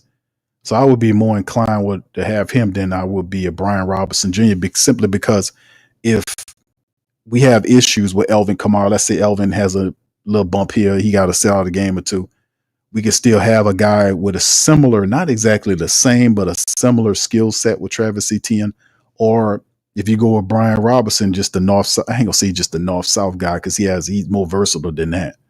But he also is another player that has injury concerns, right? He kind of, at first we was looking for him, Washington was looking at him to be something, and he just wasn't there. Maybe it was the offensive line. I don't know. But he came on strong later on in that system last year with Jaden Daniels running that, but who wouldn't? Jaden Daniels ran offense. The running back gonna get some work. But yeah, either one of those guys would work, but Travis Etienne would be something different. He would add speed and just overall talent to game. To me, I think he's a more complete back than Brian Robinson Jr., even though Robinson's a little different than him. But I would probably like Etienne, but I don't know if the Saints will go for that, man. What do you give up to get this guy? More picks? Maybe not this year, but the following year, or I don't know. We'll see, bro. Maul says, Q, Mickey can't do 2 things at once. Online, goddammit. Online now, man. That's not right. That's unfair. Man. Don't talk at me like that, bro. All right, 504 says Q. Do you think Stutzman makes Warren?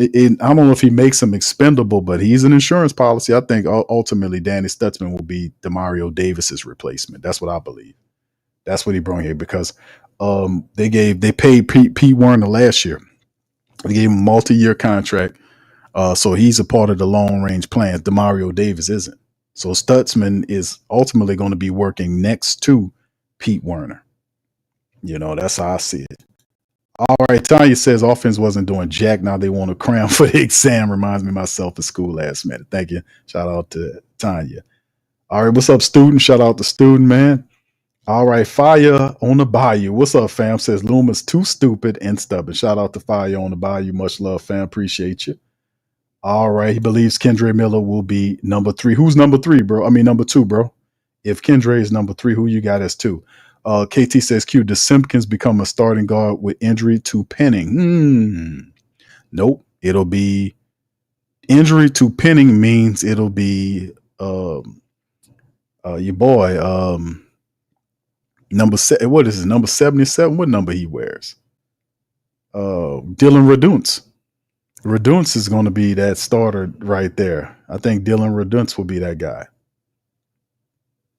I think he would be the guy. I don't think Simpkins step in unless he gets hurt. That's what I think. And wouldn't it be fire if Simpkins took Cesar Ruiz's job from he stepped in and took Cesar Ruiz's job? Wouldn't that be cool?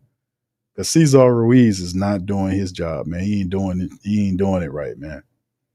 I don't understand how Simpkins can do what he do, and then this guy been here for 6 years and out there struggling against 2s and 3s.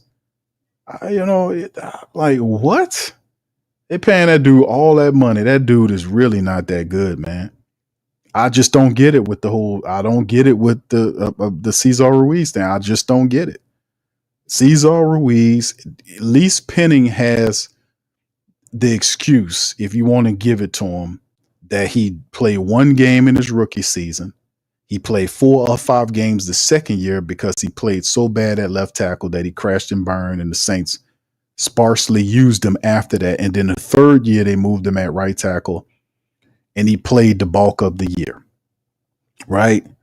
So the first 2 years, the man played like a total of 5 games. That's not much development for a first-round draft pick offensive tackle. That's not much, right? And then, he's undeveloped right now. He playing guard. So, they moved him to guard. But you can't say that about Cesar Ruiz. Cesar Ruiz never truly played the center position for the Saints. He started doing it when Peyton first drafted him, a little bit here. Then he got hurt, and they put McCoy at center and left that shit alone. He been playing guard from that spot forwardly. They didn't even switch him. Now, remember, they had a plan. If something went wrong, they was going to switch him to center, but they sparsely did that.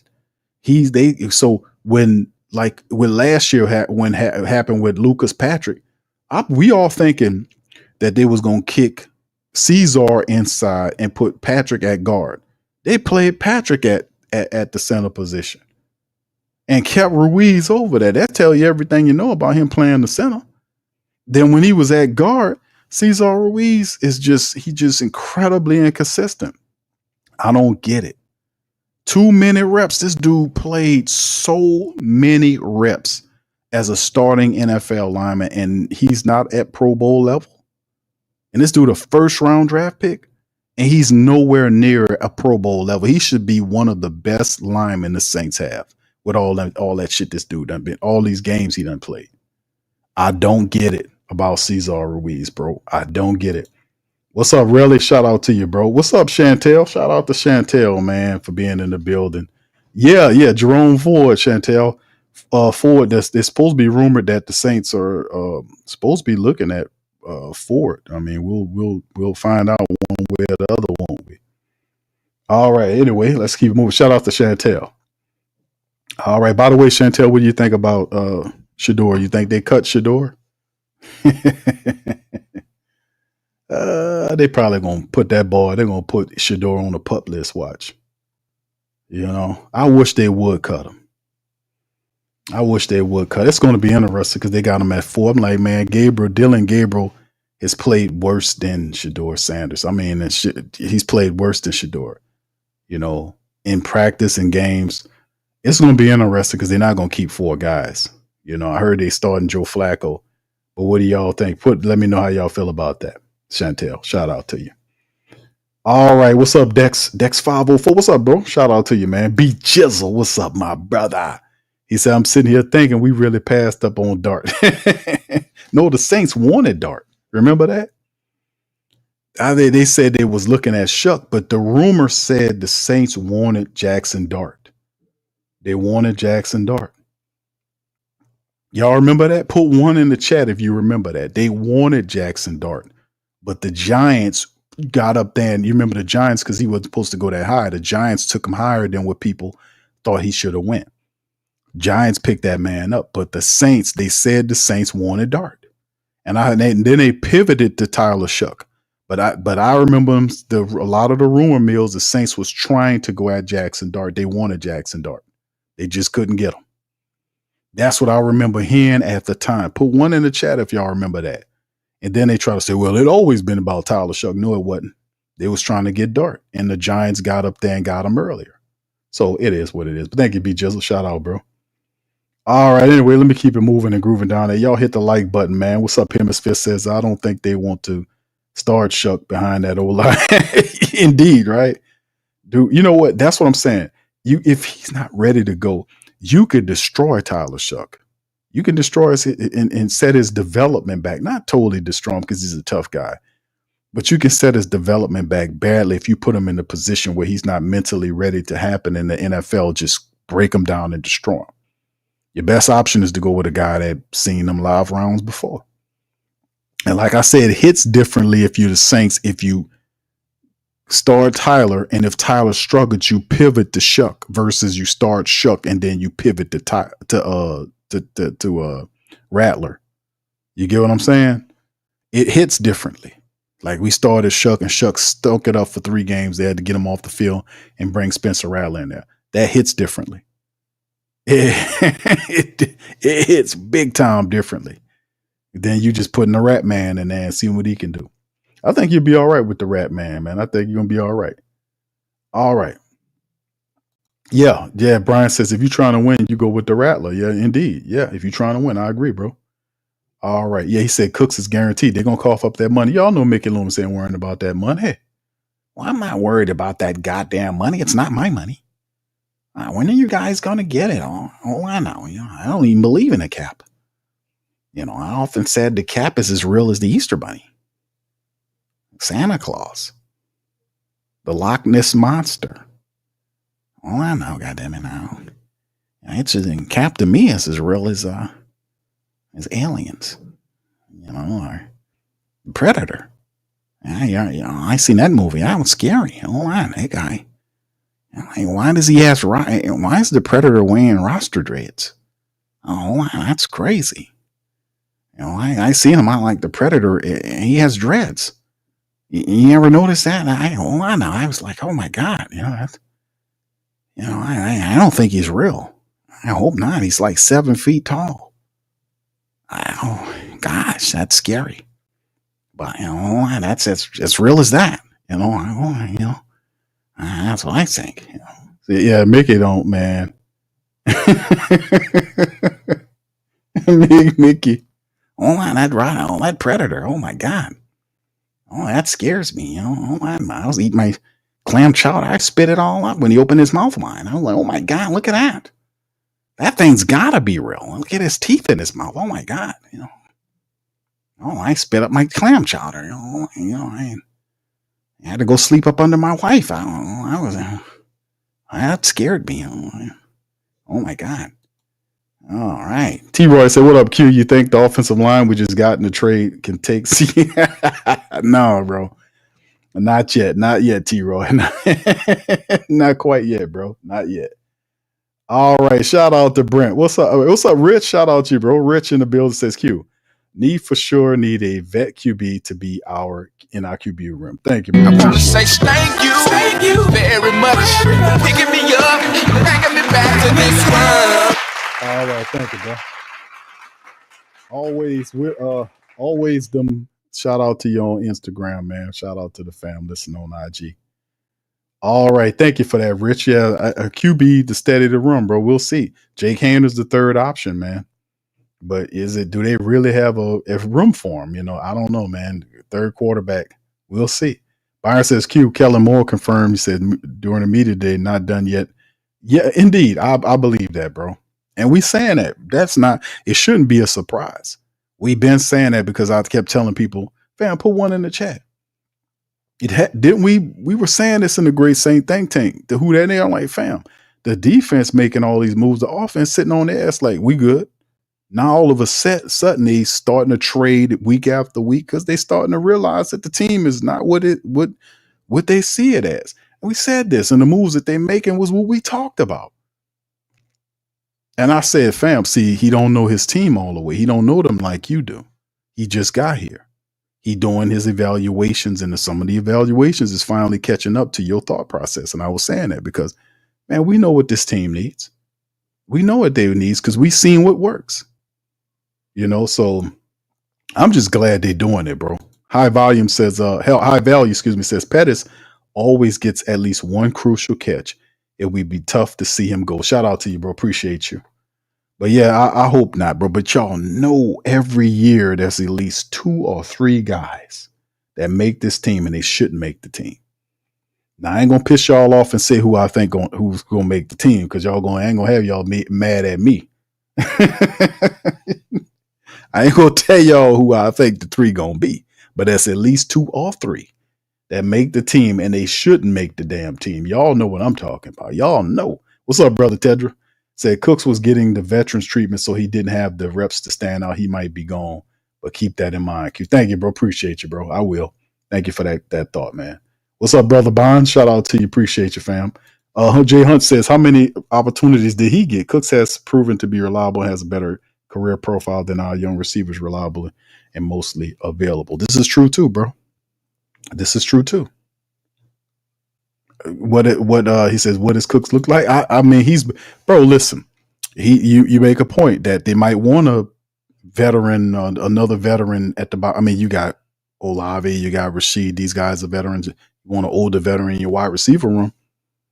Cooks is the guy, but I'm just saying in terms of youth and practicality, Brandon Cooks doesn't play. I mean, because this is the thing. This is what I'm saying about the Brandon Cooks. Y'all are making great points about his veteran and his profile and all this kind of stuff.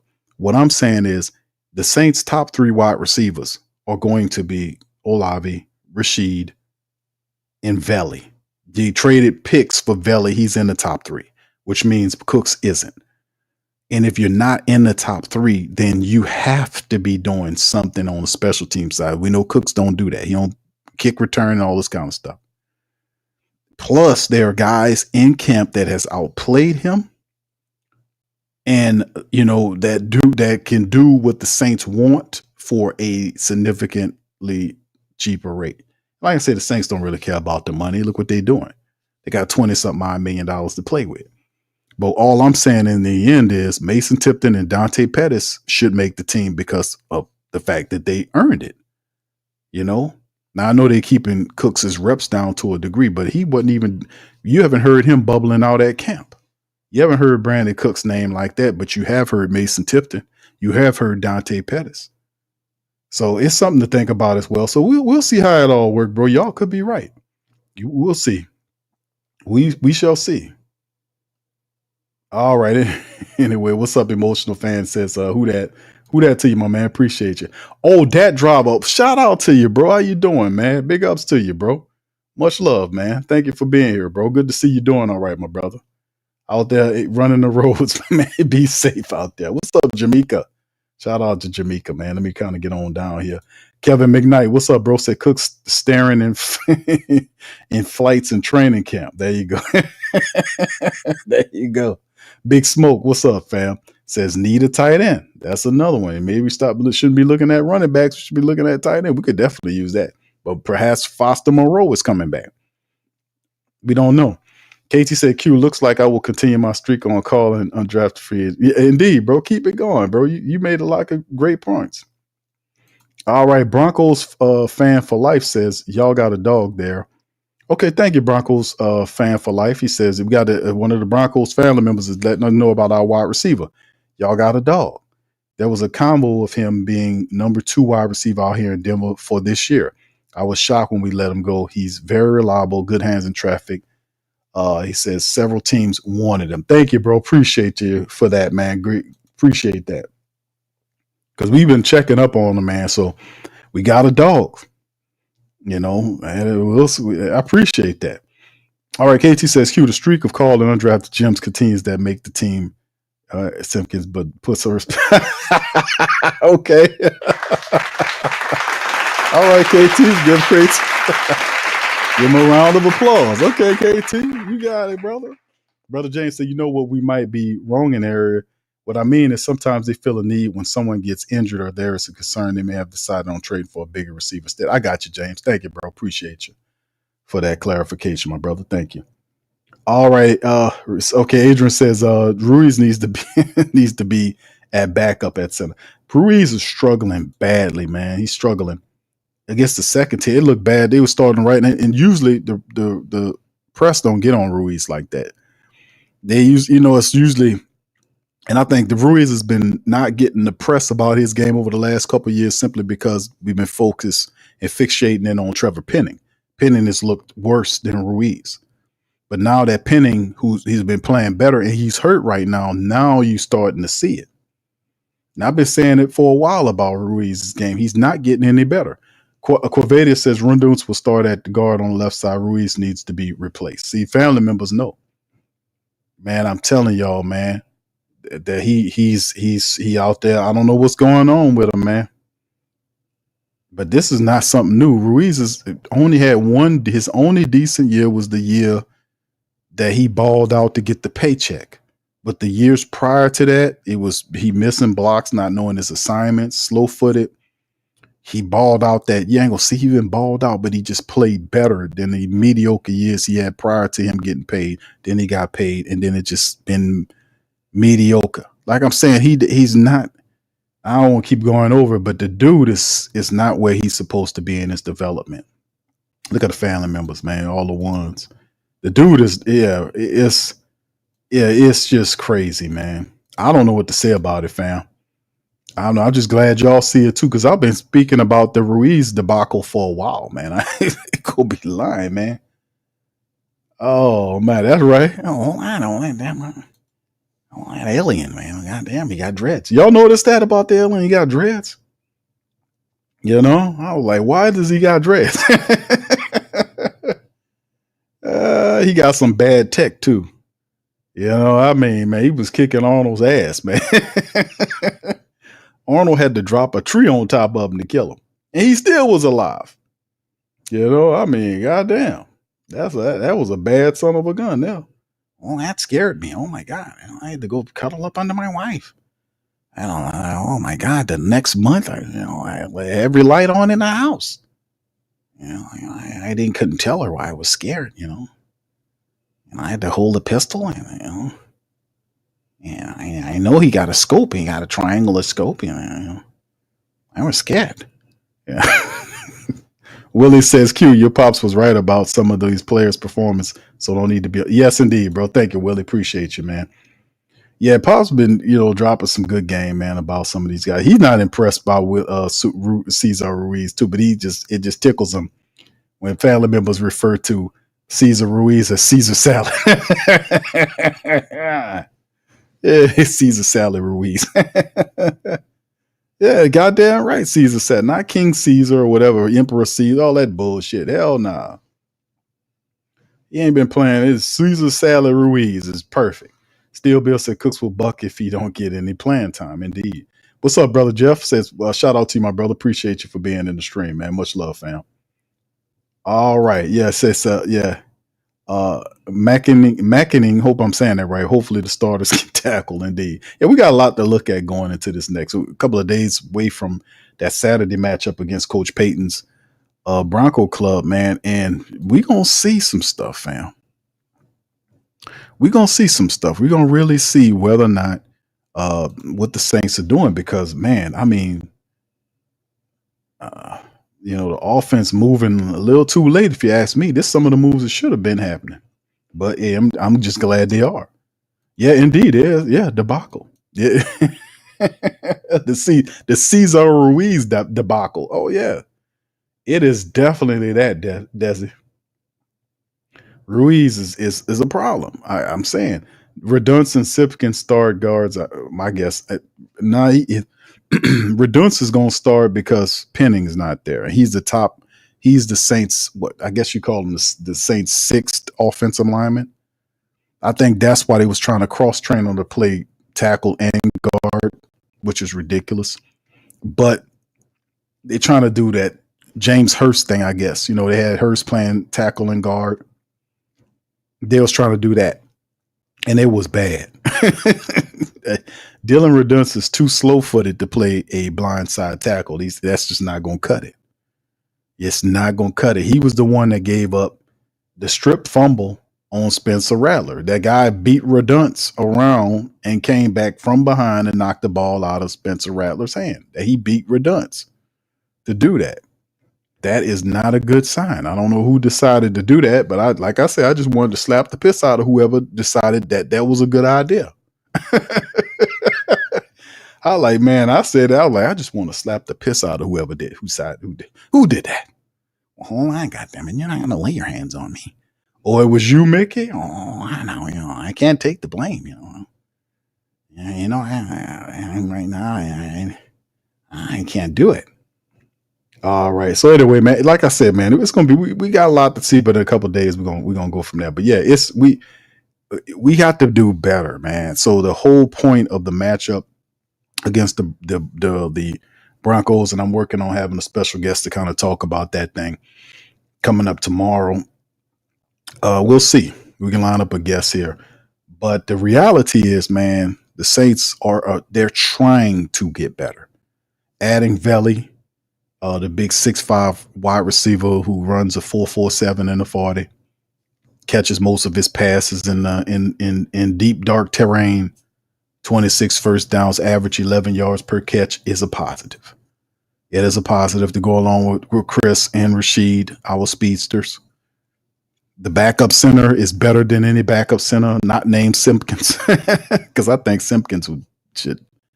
I don't think the Saints going to keep him at. When they traded for Fortner, I was like, okay, they're going to play Simpkins as a guard, but as the third string center. But it's no true competition at the guard position for nothing, because Dylan Redunce was too busy getting cross-trained as opposed to them just working on his guard game. Let him be the guard and you figure out the tackle situation. It just didn't happen.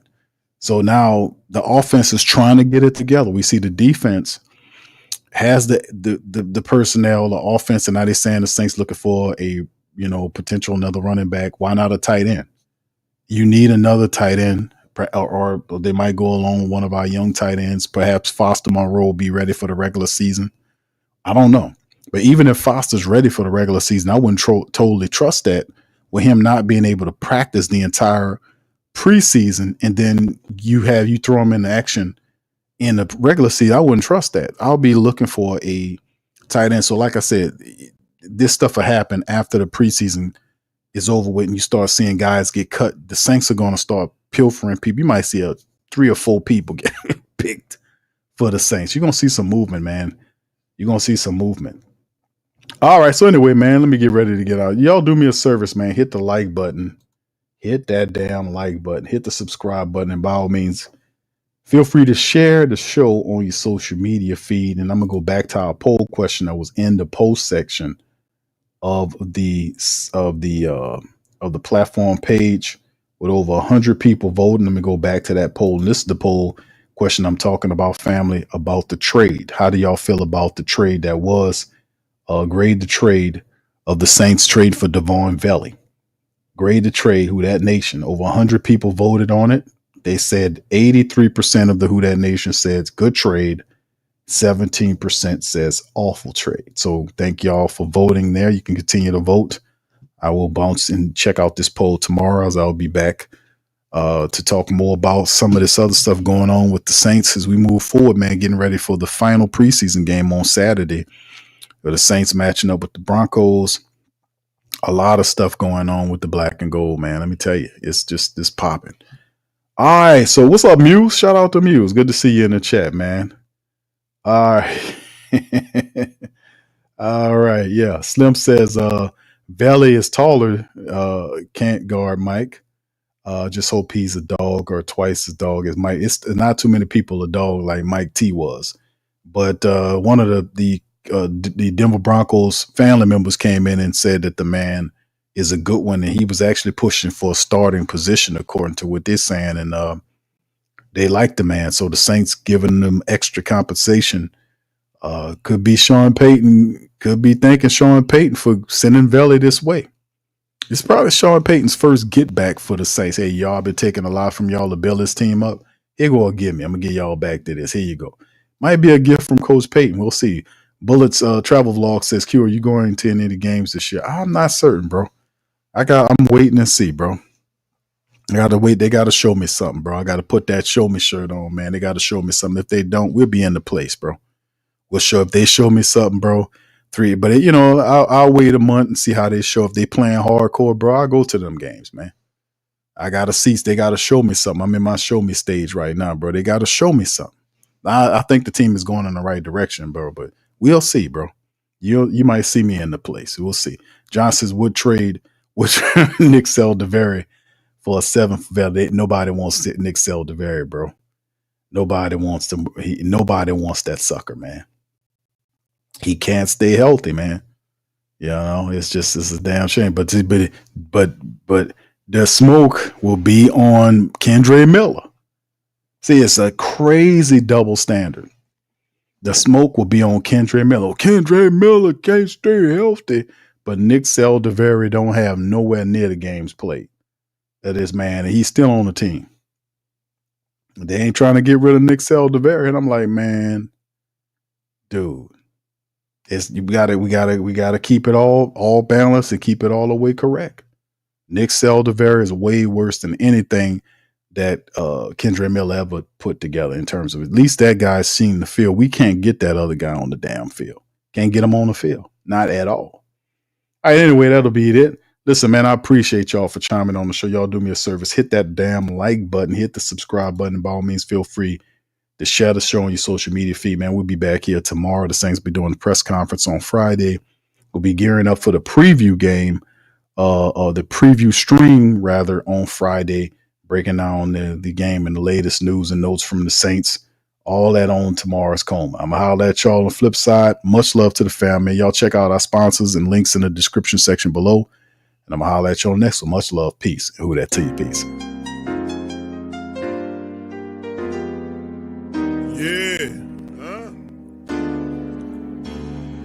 Boogie like Benson, I'm a who that. I'm a who that. Long as I'm living, I'm a who that. Lose or winning, I'm a who that.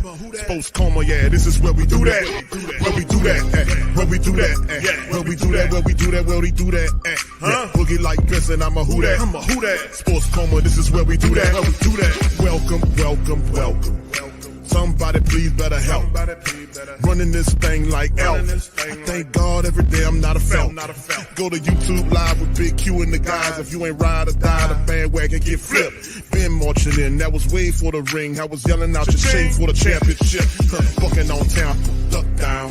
Falcons, pluck, get shut down. Panthers ain't much touchdown. The vision really belong to us now. So much hate on the Saints, you could probably tell. Ever since Bounty Gate hit the NFL, when things seem fishy and you probably smell the crooked referees on Roger Goodell. Yeah, probably like this and I'm a who that. Every day I'm living, I'm a who that. Lose or winning, I'm a who that. It's the Sports Coma, this is where we do that. Where we do that, where we do that, where we do that, where we do that, where we do that. Boogie like this and I'm a who that. It's the Sports Coma, this is where we do that. You're listening to the Sports Coma with Big Q and the guys on the PRO Media Network.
WhoThatDaily.com. That's right, the WhoThatDaily.com. Your one-stop shop for everything New Orleans Saints, New Orleans Pelicans, LSU Tigers, even the top flight boxing news. So if you're a Who Dat and you're looking for a place to stay up on your team, WhoThatDaily.com is your site. The WhoThatDaily.com for the sport Who Dat in all of us.